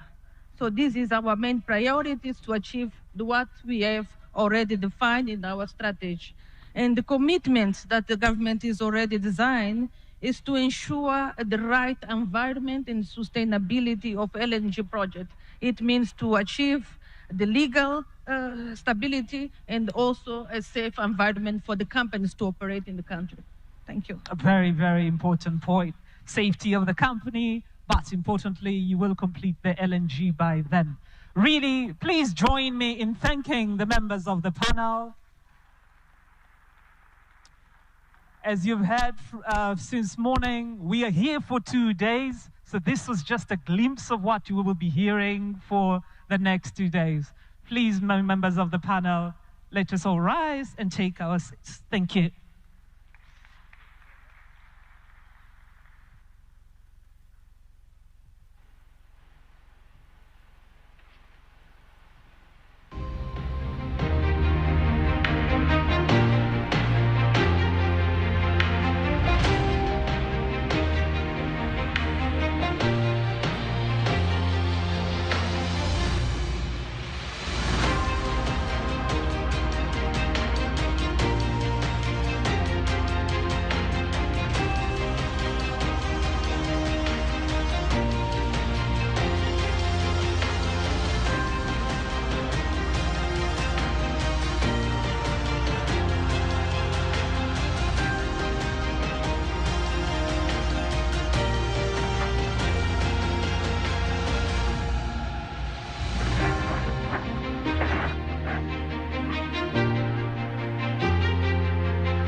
Every industrial revolution has been powered by one thing: reliable energy.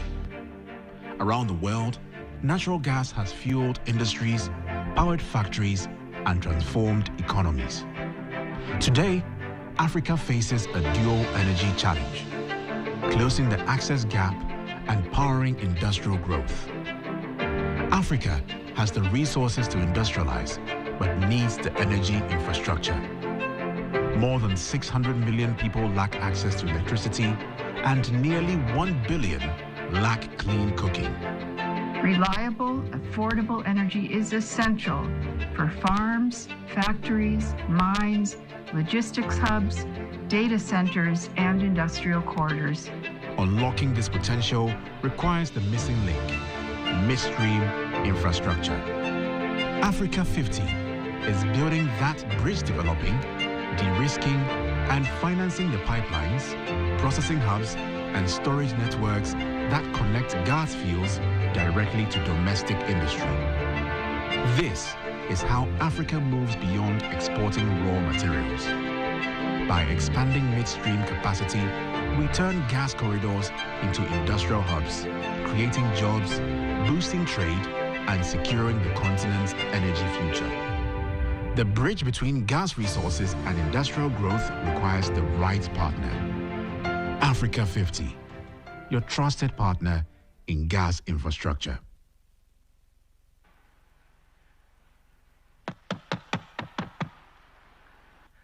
Your Excellency, with your permission, it is now my honor to invite Your Excellency Professor Kithure Kindiki, Deputy President of the Republic of Kenya, to deliver his remarks.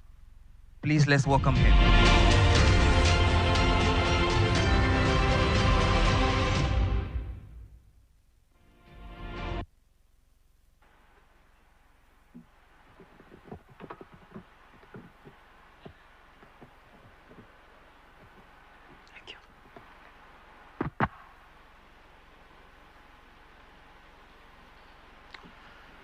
Mheshimiwa Dr.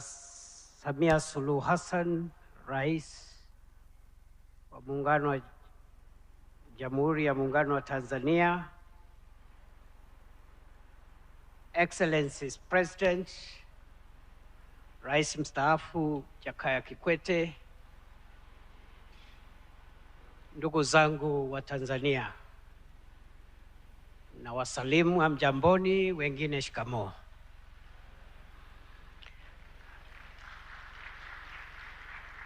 Madam President, I bring you greetings from your brother and counterpart, President William Ruto of Kenya, whom I'm representing here today. And I come here to do a very simple task. I've been asked to discuss Kenya's experience with large-scale energy infrastructure projects, the lessons we've learned. And I want to be as practical as I can because, as I have said again, mine is to give the perspective that perhaps we could share, even as I listen to the experiences of the other countries from what we've just listened this morning. Your Excellency, energy is key to our industrialization. Also, we need reliable, affordable energy, which is also accessible to as many of our citizens as possible. We therefore need a backbone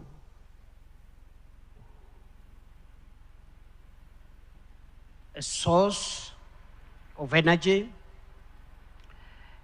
and enough infrastructure to convey that energy to reach people's homes and to power industries. I don't want to repeat the statistics that have been given about the potential, the energy potential in our continent, including potential on natural gas. We have adequate, significant stocks of natural gas spread across our continent from Nigeria, Senegal, Algeria, Mozambique, Tanzania, and many more other countries, I believe. But the challenge we have is how to provide major energy infrastructure projects, which normally take a lot of time, require a lot of technical expertise, and also are costly to be able to industrialize.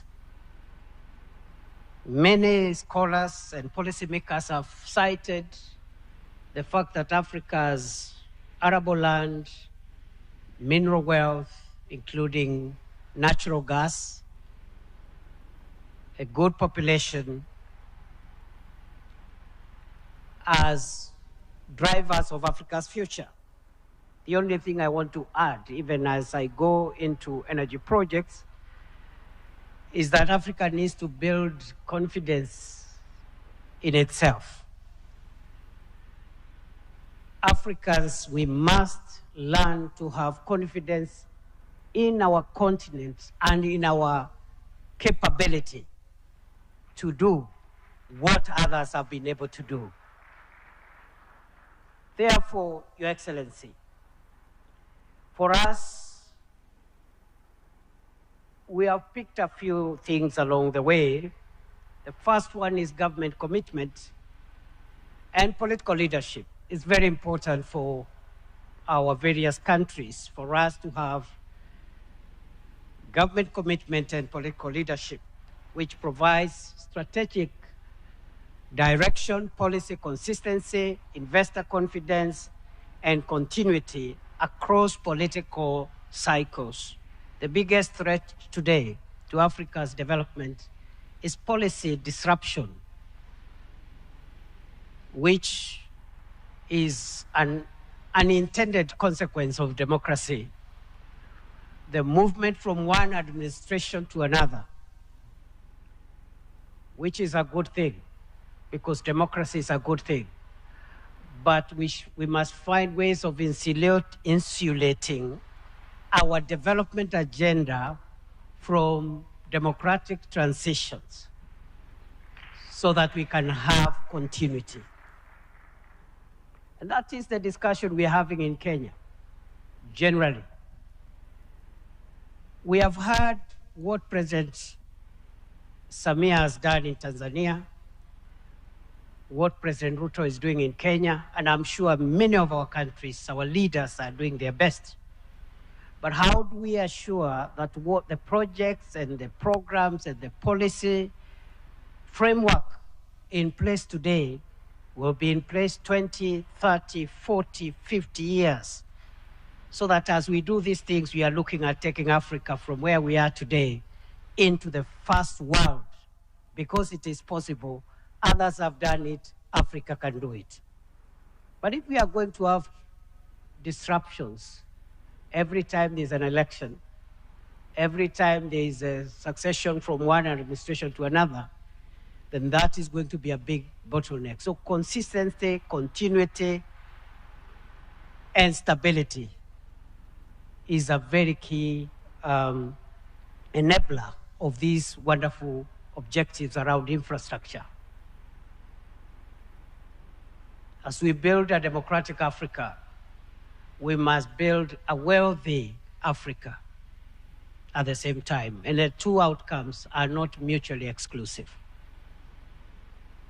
Number two, robust policy and regulatory framework, which provides predictability for investors, lenders, and developers, while ensuring environmental, technical, and consumer protection issues. That is a big lesson that we need to carry along, even as we develop these big transnational and long-term infrastructure projects, including energy projects. Number three, we need to develop technical capacity at the local level in our countries. This will reduce dependence on foreign expertise. It will lower project costs and build long-term national ownership of our projects. Number four, we need long-term integrated planning. As I have said in my opening sentence, the need for long-term integrated planning is to ensure investments are aligned to future demand, resource availability, and least cost development pathways. The next lesson that we have picked, number 6, is the need for innovative financing and risk mitigation mechanisms. The case has been made for mobilizing domestic resources, both in our countries, but also regionally. And I'm glad to see the president of the ADB group here and all the other institutions that are underwriting Africa's future in the financial and resource space. So we need to have innovative ways of mobilizing resources, both nationally and regionally, to be able to reduce investor risks, lower cost of capital, and enable implementation of capital-intensive projects. What we are doing in Kenya, we've just put in place the National Infrastructure Fund, where we are mobilizing resources from the stock market by selling off part of the stakes that government owns in government-owned entities, mobilizing and using that capital to crowd in private sector financing and bring on board financial institutions, pension funds, and everybody else, including the regional financial institutions, which are represented here today. So we must think innovatively on where to get money, because the traditional sources of capital and finance are changing for various reasons, which I don't want to delve into today.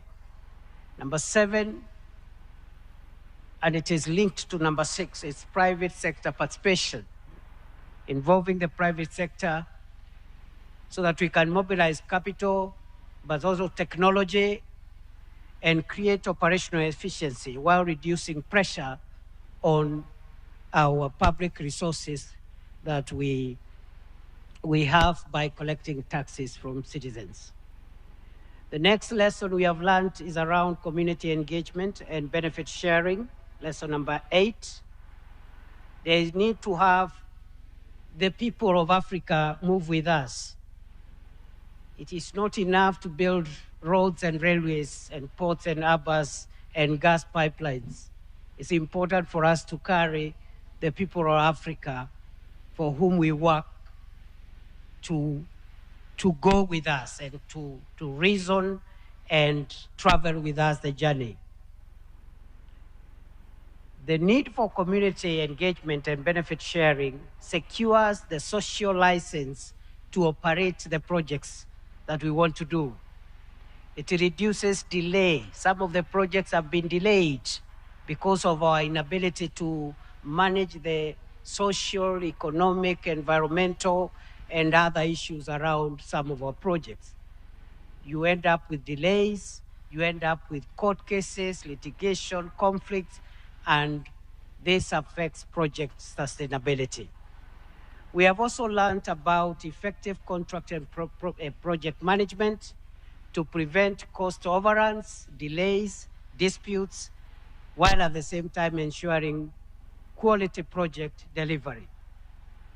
The next lesson, number 10, is environmental and social safeguards, I think which is already I've alluded to ensure sustainability and improve access to financing, as well as protecting communities and biological diversity. We have also learned about the power of regional trade and cross-border infrastructure, which has been alluded to by some of the previous speakers. And we need to organize ourselves. In this space around LNG, for example, the pipeline from Mozambique, Tanzania, I see no reason why it should not extend to Kenya, up the coast, and it can go to the other directions as well, so that we can share not only we can share in the economies of scale and be able to leverage on our various strengths. Your Excellency, therefore, the matter before us is how can Africa build energy infrastructure, including LNG infrastructure, at a scale and pace which is commensurate with our state of development today and where we want to go tomorrow. And therefore, we have a dual responsibility of making sure that we provide access to reliable, affordable energy, while at the same time having low emissions in terms of environmental protection. It is therefore possible to utilize the significant resources that Africa has, including LNG resources, if we collaborate with one another. Just to give an example of the power evacuation program that we are running between Ethiopia, Kenya, and Tanzania, which has a capacity of evacuating 2,000 megawatts, but at the moment is evacuating 800 megawatts of power from Ethiopia, 700 megawatts into Kenya, 100 megawatts into Tanzania. And I think those are some of the areas which we need to work on and expand, because the capacity is there and the physical infrastructure is already in place. Tanzania has led by example in this space, but we need more infrastructural projects for gasification, regasification, power plants, and pipelines, so that we can take this matter to the next level. Your Excellency, once more, let me summarize my address in simple terms, because sometimes we complicate what we want to say with a lot of English. The future of this subject matter and the future of our continent lies on how we handle 5 things. Number 1, the people. I have talked about the need for us to go along with the people. The story of Africa's development must be written together collectively. And that's why it is important that the discourse we're having around development must be sensitized to communities, to the citizens, to make sure that we are all aligned. We must, for example, let me give this example. Many African countries are struggling with the politics of identity, especially subnational identities. Luckily, Tanzania largely does not fall under that category. Kenya does. And if you look at our constitutional order in many of our countries, there is need for identity, there is need for democratic space and expression and identity. But there is also, increasingly going forward, the need for African leadership to pursue not just the politics of identity. In fact, we should overcome the politics of subnational identity and promote more the politics of interests and wealth creation. We must work towards making our people rich, wealthy, prosperous across the board, even as we build democratic entities, build on our subnational identities. But that's just one example. But the point I'm saying is that we must carry the people along, young people, women, rural people, urban poor, and everyone. Number 2, technology. The mega projects that we want to do, technology is at the center. And we cannot continue relying on foreign technology or foreign sources of technology. The issue of technology transfer is central in this matrix. Number 3 is the issue of partnerships, especially between the public and private sector, to provide resources, not just financial resources, but also blend the human resources from public and private sector to give us the outcomes we require. Number 4, it is governance. Governance. I think Part of it has been spoken to. This area about energy, resources, and natural resources require better governance so that we can be able to attract investments, build the confidence of investors, and secure the wealth of our people. Finally, it is the issue of political stability. We can build the best roads, the best airports, the best railways, the best seaports, but without long-term political stability, all that can be washed away. And therefore, we need to invest in strategic security, not just for our countries, but for our region as a whole. Because any instability anywhere in Africa is instability in our own countries. We have seen how the 1980s, 90s have looked like. And with the developing geopolitical changes, we must be able to invest in long-term political stability and strategic security for our countries, for our region, so that we can underwrite the future of our continent, because all these infrastructure projects, if our continent, our countries are not secure, can be washed away overnight. Thank you, and it's a pleasure for me to address you. Thank you very much. Thank you very much, Your Excellency, and thank you for the nuggets of wisdom that you've shared. We really appreciate it. Thank you so much. Your Excellency, ladies and gentlemen, one of the defining features of the Infra for Africa Forum is that apart from the conversations that move or unlock funding into infrastructure, it's also a platform for action. We have signing that we are going to do that are actually coming out of some of the things that we've already spoken about, including gas. And I'm also proud to say that, Your Excellency, 3 out of those 5 are related to Tanzania.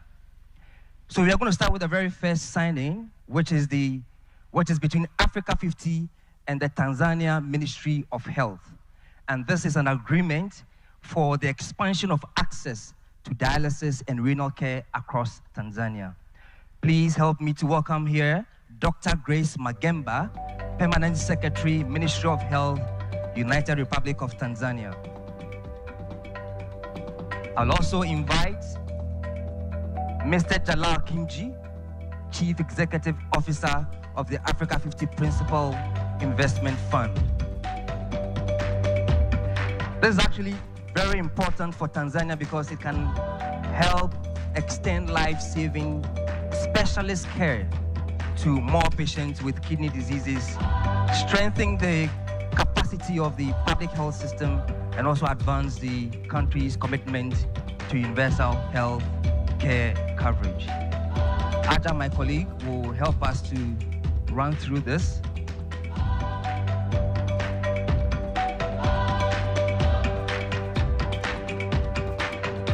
This agreement also is a demonstration, actually, of how public-private collaboration can mobilize investment in special expertise in social infrastructure that directly impact the people's lives. So this is very, very important.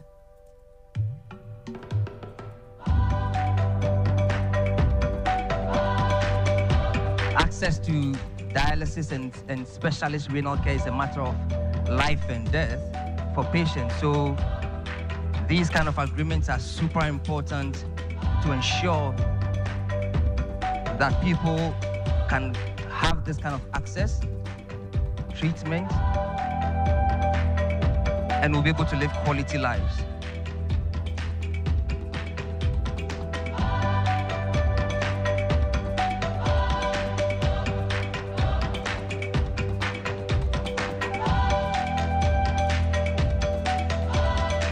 We'll now ask them to exchange.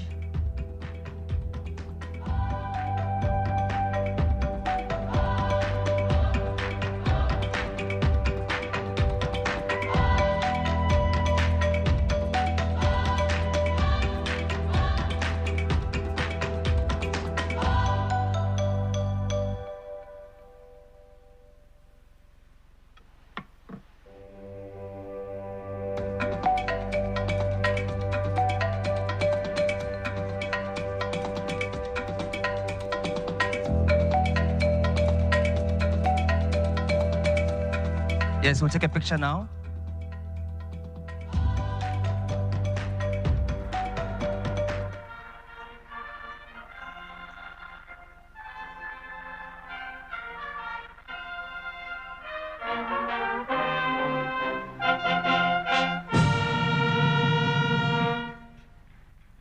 Thank you very much. The second signing is an agreement between Africa50 and the Tanzania Electricity Supply Company, TANESCO. And this will be to formalize a partnership between the two organizations for the implementation of electricity transmission PPPs in Tanzania. May I please invite up here the signatories for this particular signing. Remember that Africa50 led the first ever PPP transmission line signing in Kenya.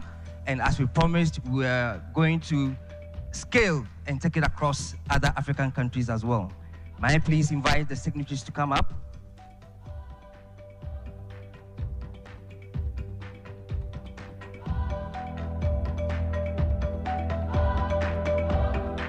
Moshood Abolade is the investment director for Africa50.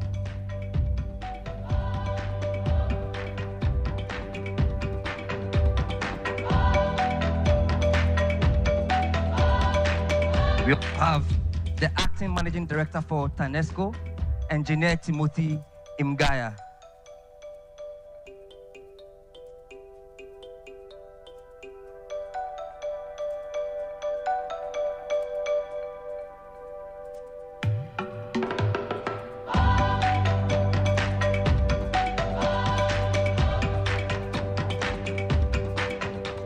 Transmission lines often is the missing link. After generation, if we need power to power our industries, we need to now connect that power to where it's needed most. So this project is really, really important. And we are proud to say that now we're moving to Tanzania for this very, very important project after Kenya. And more African countries will also benefit from Africa50's expertise in transmission lines PPP.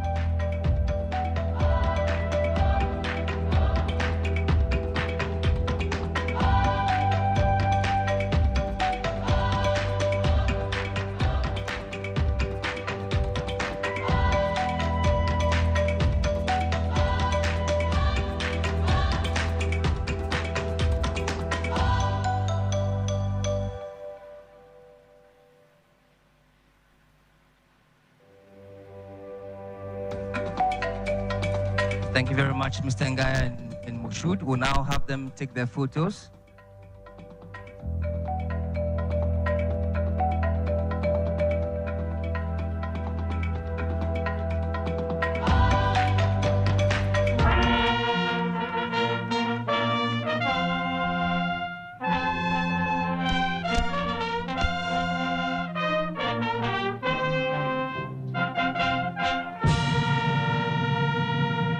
Thank you. I'm pleased to say that the third one is also related to Tanzania, and this is the Tanzania LNG project signing. Today, Africa50, Tanzania Petroleum Development Corporation and Taka Arabia are signing this agreement to develop a pilot project that will supply Tanzania's natural gas to industries across the country.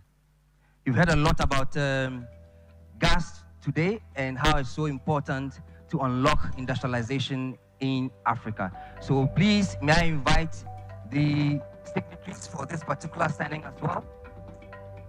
Anas Sufi from Africa50, Executive Director. May I also invite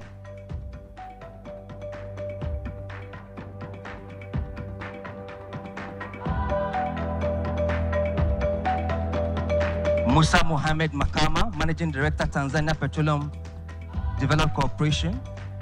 Karim Shaban, Managing Director, Taka Arabia.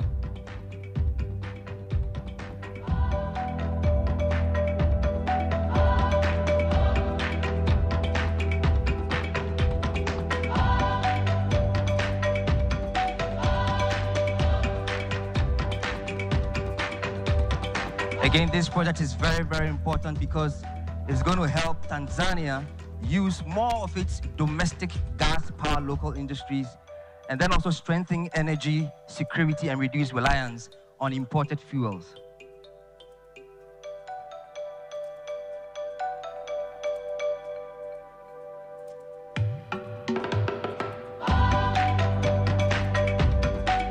Again, the bigger picture is that it will lay the foundation for a larger LNG project here in Tanzania. So this is very, very critical, and we are really pleased that we are collaborating with Tanzania, Taka, Arabia to do this.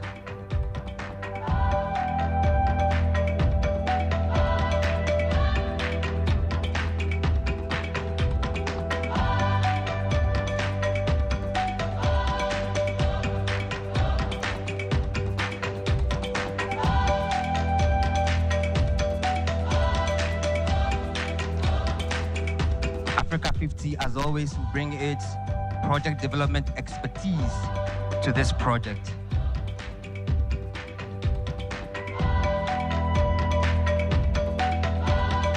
The good thing is that this is a model that can be expanded. So after Tanzania, we're looking to move into other countries. You heard our CEO announce the big gas platform that will be leading on the continent. So this is exciting times, and we're really pleased that this is happening. Please give them a round of applause.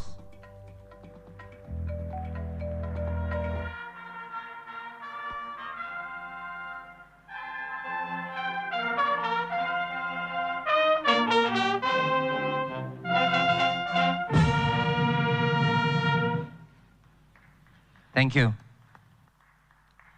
Anas, may I please ask you to remain? We are moving to the next signing, which is Africa50 Agia Project Development with Propaco and the Italian Climate Fund. May I invite Luca Quadrini, Head of Corporate and Export Finance at Casa Depositi e Prestiti. May I also invite Jean Guyonnet Duparé, Regional Director for East Africa for Propaco. These two organizations together are making a commitment of $50 million in new capital into the Africa50 Agia Project Development Fund. This is exciting times. For all of those who are within this space, Agia PD is deploying. So you might as well line up, understand what we're doing, and position to help with the development of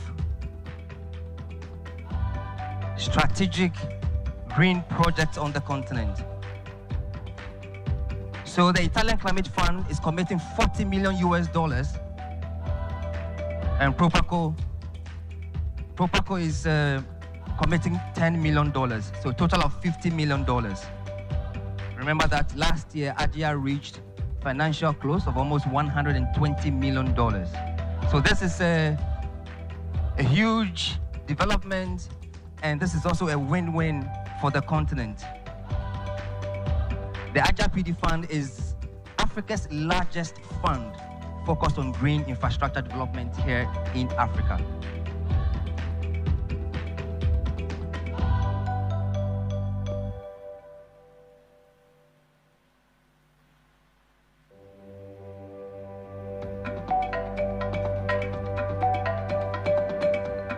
All signed and sealed. A round of applause.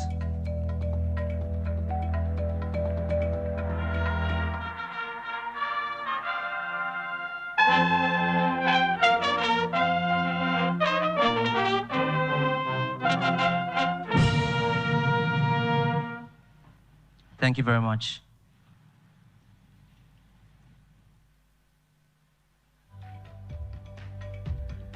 And the final one for this morning is the Africa50 and British International Investment BII Agreement. May I please invite Mr. Leslie Masdop, Chief Executive Officer for British International Investment. And may I also invite here Alain Ebobise, Group Chief Executive Officer of Africa50. Please let's welcome them with a round of applause. This is a strategic partnership on infrastructure investment in Africa. And guess what? This is not just a signing. We've already made big strides. BI has already made big strides. They are already committing $20 million to the Africa50 Infrastructure Acceleration Fund. So that agreement that they're signing, they've already started working on this.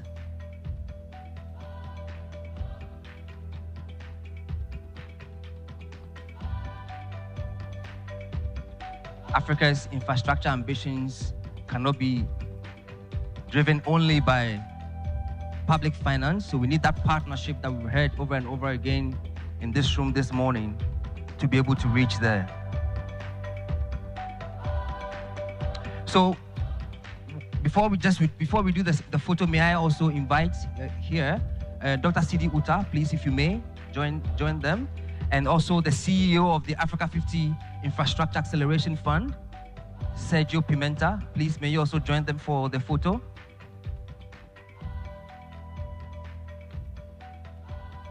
Sergio is leading our Africa50 Infrastructure Acceleration Fund. So that $20 million, he will be managing that.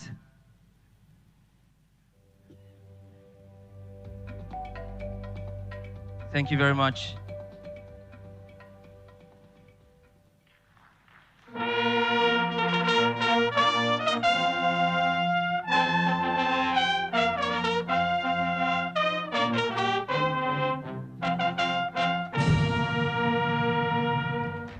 Thank you.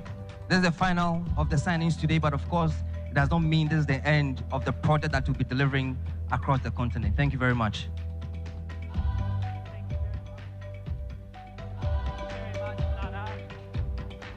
Thank you very much, Nana. Please, a round of applause for witnessing the agreements. Your Excellency, we've gathered here today, and many thanks to our sponsors. We acknowledge the support we received from Stanbic Bank. Thank you. We acknowledge the support received from Mohammed Enterprises Tanzania Limited. We acknowledge support from TPA. We also acknowledge support from TPDC. We also acknowledge support from PSSF, Yas Tanzania, Azam Media Group, and Mwananchi Communication. Before I welcome the next speaker, allow me to let the audience know, after our program, we've heard so many times Dr. Kaberuka being mentioned. He will have a fireside chat. Please don't plan to miss. And before that, you will also hear a showcase of investment in Tanzania.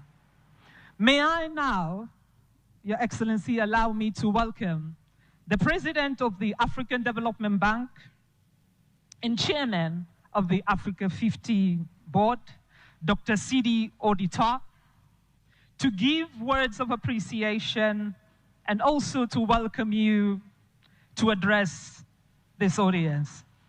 Karibu sana, Dr. Sidi. Please, a round of applause to him. Thank you very much. Allow me really to express our gratitude to Her Excellency Dr. Samia Suluhu Hassan, President of the United Republic of Tanzania, for the warm welcome and for hosting this annual meeting of the General Assembly of Africa50 and the Infrastructure Forum for Africa. Allow me, Your Excellency, to invite you to deliver your keynote statement. Welcome.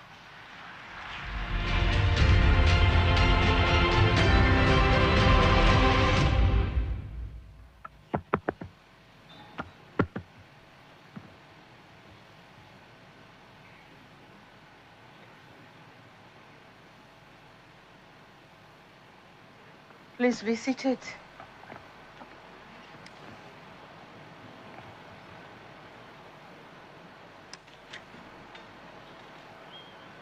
Your Excellency, the former President of the United Republic of Tanzania and one of the founding members or presidents of the Africa 50, and this is none than Dr. Jakaya Mrisho Kikwete. Your Excellency, Deputy President of the Republic of Kenya, my brother Kithure Kindiki, Your Excellency, representatives of the heads of state and government, I also acknowledge the presence of Your Excellency Dr. Sid Olda, President of African Development Bank and Chairman of Africa 50. May I also acknowledge the presence of members of Parliament of Tanzania. They are here. Governors of Africa 50, honorable ministers, Secretary General of the African Free Trade Area, Honorable Wamkele Mendi, Mr. Elena Abobise, Chief Executive Officer of Africa 50. I also acknowledge the chiefs of the security organs here present, Tanzanian security organs, members of the diplomatic corps, development partners, distinguished investors, ladies and gentlemen, habari asubuhi and good morning. It is my distinct pleasure to welcome you all to the United Republic of Tanzania. And on behalf of the government and the people of Tanzania, I extend our warmest greetings and heartfelt appreciation for Africa 50, or to Africa 50, for entrusting our country with the privilege of hosting this year's Infra for Africa Forum and General Shareholders Meeting. Since its establishment, this forum has become one of Africa's vital platforms for shaping the continent's infrastructure and investment agenda. We are extremely honored that following the successful hosting of previous meetings by fellow African nations, including the last one in Mozambique, Tanzania has been chosen to welcome this distinguished gathering this year. Thank you very much, and you are most welcome. And this reflects growing confidence in Tanzania's economic transformation, investment potential, and its strategic role as a gateway connecting Africa's markets. More importantly, it reaffirms our shared conviction that Africa's future is best driven by African leadership, African capital, and African partnership. Before I proceed, allow me to thank the previous speakers and my dear brother Kindiki and the panelists for informative dialogue throughout from East Africa to West Africa that indicates gaps we have and opportunities of for investments we have in our continent. Excellencies, distinguished participants, the theme of this year's forum that says a decade of impact from vision to delivery is both timely and benefiting. Clearly, Africa has never lacked visions. Through the Agenda 2063, the African Continent Free Trade Area, and our national development plans, we have set ambitious goals for socio-economic transformation of our societies. Our priority now has pivoted towards delivery, and I insist, delivery. It goes without saying that our people measure progress not by the declaration we make, but by the visible outcomes, such as roads, reliable energy, efficient ports and railways, digital connectivity, and infrastructure that creates jobs, attracts investment, and improves lives. That's why this forum matters. It is indeed bringing together leaders, investors, financiers, and development partners with a common purpose. The purpose is to transform ideas into bankable projects, partnerships into investments, and Africa's immense potential into lasting prosperity for our people. We meet at the time of heightened global uncertainties, marked by geopolitical tensions, conflicts, climate change, supply chain disruptions, and financial pressures. Although many of the challenges originated beyond Africa, their impact sends ripple effects across our continent.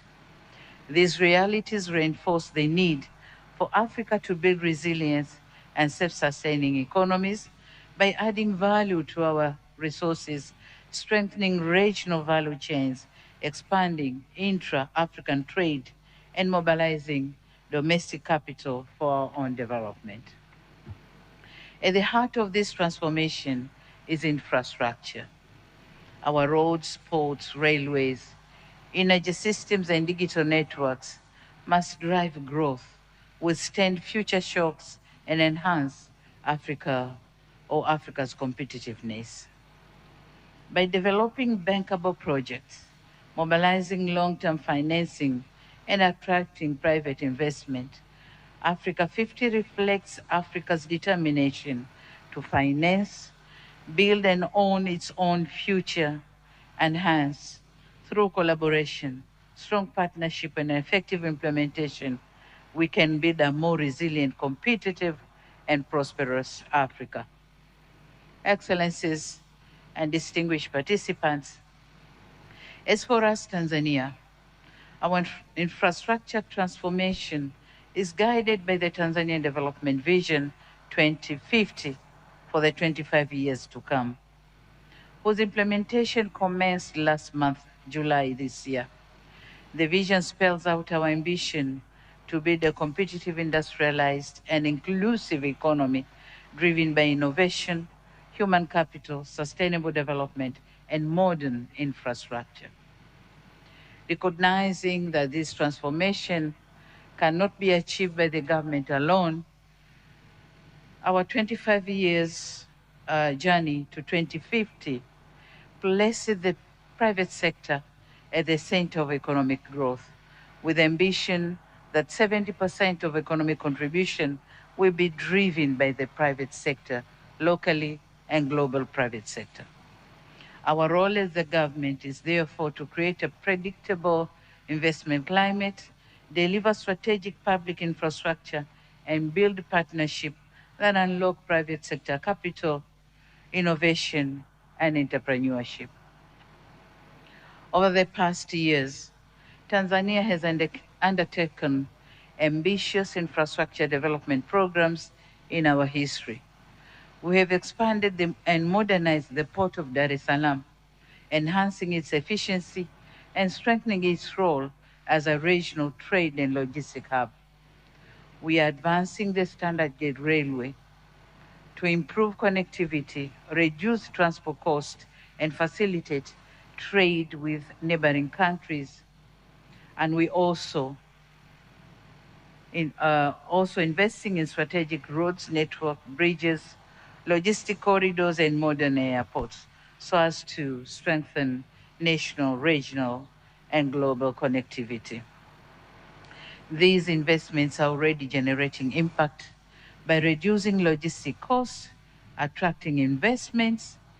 Maybe when the Tanzania Investment Center, we do the presentation, we see how Tanzania is receiving the FDIs from outside the country. So they are also reinforcing Tanzania's role as a strategic gateway for land-linked countries, including Burundi, Rwanda, Uganda, Zambia, Malawi, and Democratic Republic of Congo, by providing efficient access to regional and global market. Tanzania's strategic location along the Indian Ocean has historically positioned our country as a natural gateway to Africa. Today, through sustained investments in infrastructure, we are strengthening this role by connecting markets, facilitating trade, and supporting regional integration. As an active member of both the East African Community and the Southern African Development Community, Tanzania occupies a unique position as a bridge between the two important regional blocs.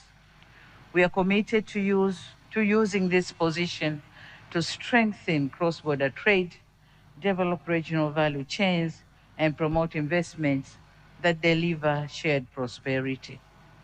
The African Continental Free Trade Area further complements regional efforts to enhance trade, investment, and infrastructure connectivity. We therefore stand ready to work with Africa50, governments, investors, and development partners to accelerate delivery of infrastructure that connects our people, industries, and unlock Africa's economic potential. Distinguished participants, talking on building Africa's next generation infrastructure, we are relying heavily on building integration systems that drive industrialization, innovation, and competitiveness. And in this respect, energy remains the foundation of economic transformation. Without reliable, affordable, and sustainable energy, industries cannot grow, business cannot expand, and economies cannot compete. So, in cognizance of this fact, Tanzania is investing in a secure and diversified energy sector through hydropower, renewable energy, and natural gas. The Julius Nyerere Hydropower Station and investment in other clean energy sources is strengthening energy security and supporting industrial development.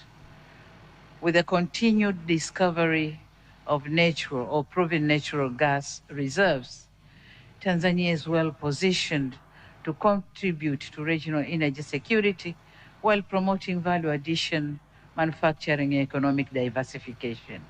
We also recognize that Africa's energy future depends on stronger regional cooperation, cross-border transmission, networks, and regional power pools that will enhance energy security, reduce costs, and provide reliable power to support our growing economies. And my brother Kindiki has explained very nicely our East African pool, but we also have the Southern African power pool, which also provide electricity, reliable electricity to our countries. Equally important is digital infrastructure. In today's world, connectivity is essential as roads, ports, and energy. Through the national ICT broadband backbone, Tanzania is expanding digital access, improving public services, promoting financial inclusion, supporting innovation, and creating new opportunities, especially for young entrepreneurs.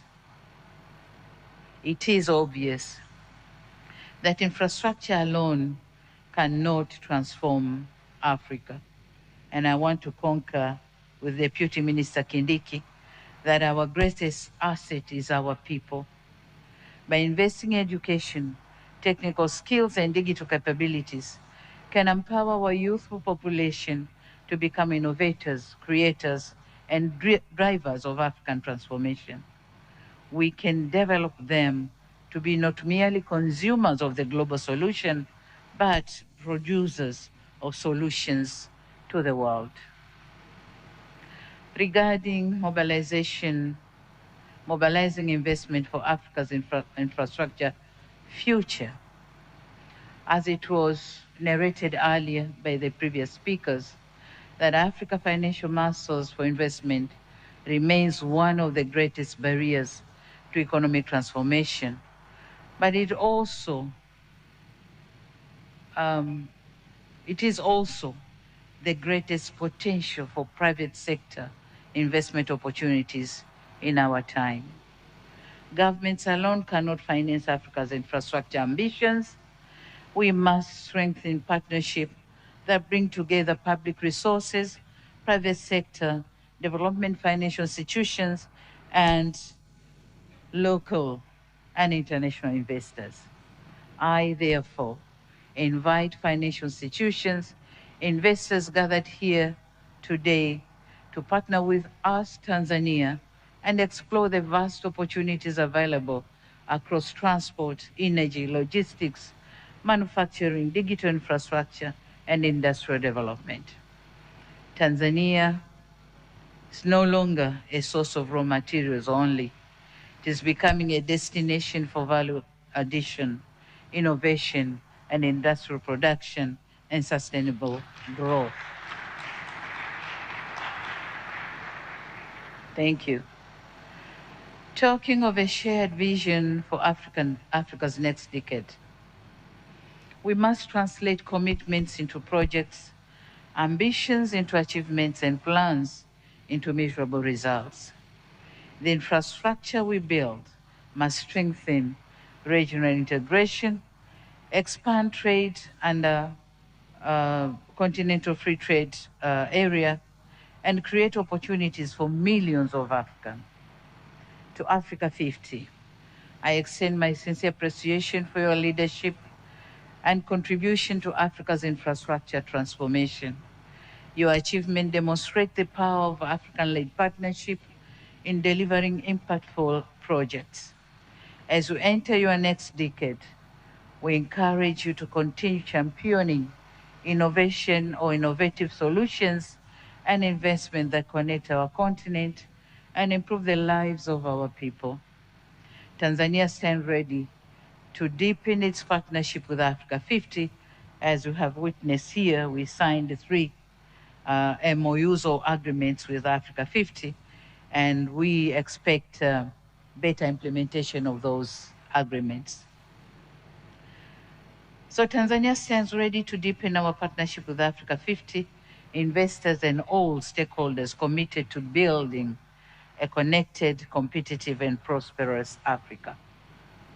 Excellencies and distinguished participants, before I conclude, I would like to encourage you to extend your engagement with the people of Tanzania beyond the meeting halls and invite you to experience the warmth of our people, the richness of our culture, and the beauty of our country. From the endless plains of the Serengeti, the proudly standing Mount Kilimanjaro, and to the breathtaking, beautiful islands of Zanzibar. Tanzania offers memorable experiences and exciting opportunities for tourism, hospitality, and sustainable development. Take time to experience them. Before you go back and buy another ticket to come back, you are here. Use them.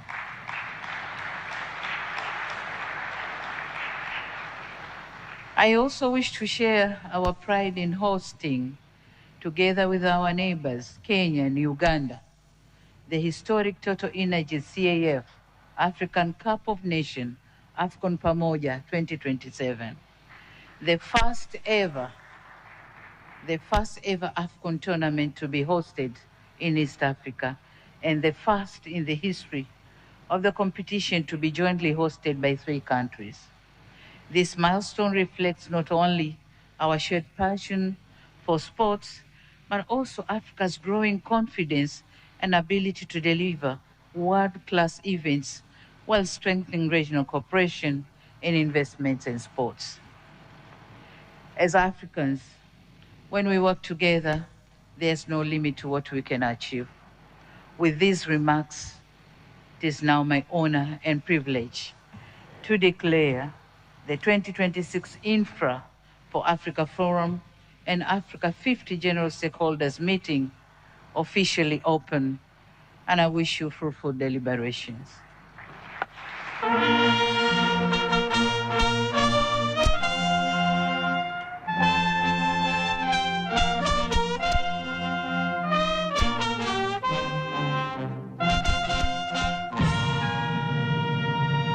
Thank you.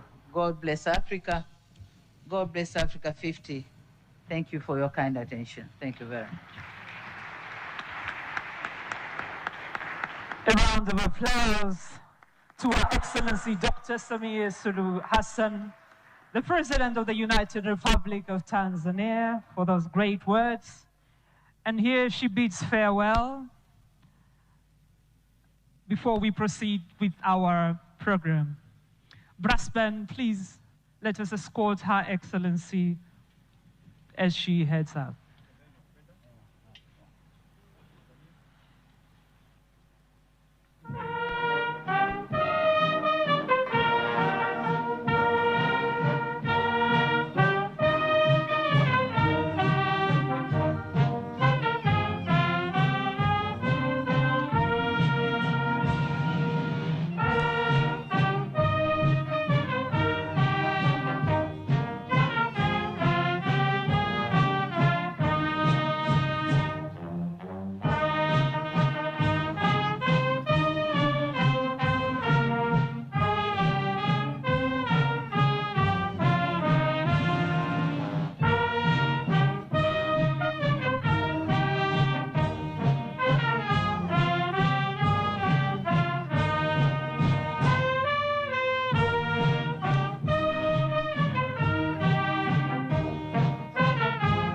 Please take your seats.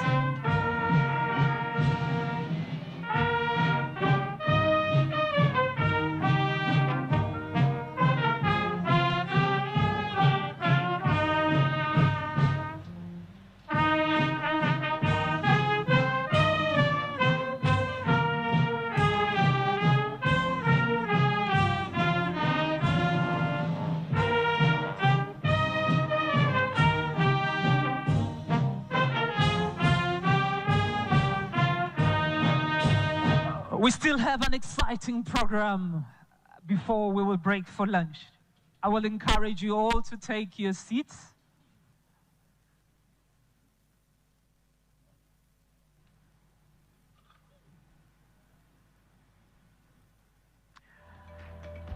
Next up, we have Investment Showcase that will be done by TISEZA together with ZIPA. May I please call upon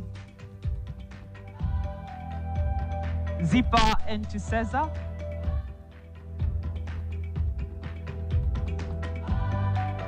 As I said earlier, we are also going to hear from Dr. Kaberuka, the man behind the vision around Africa 50.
We welcome back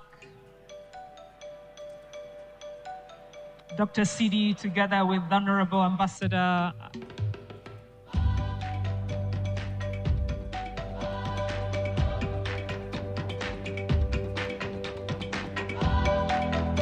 Hamis Musa Omar, our Minister for Finance. Brasman, do me a favor, just a short song and then we start so that everybody is seated. A very short song.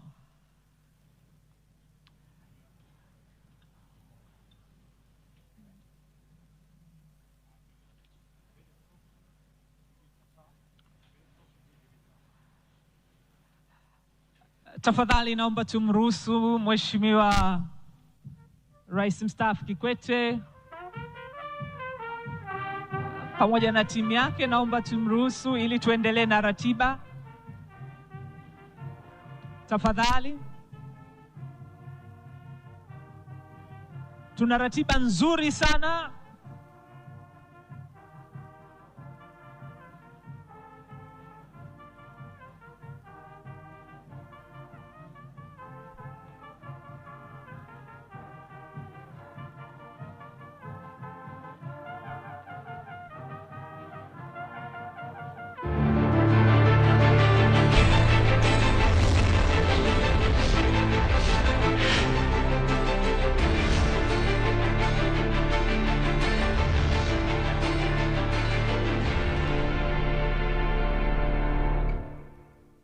Unaangalia TBC1, ukweli na uhakika.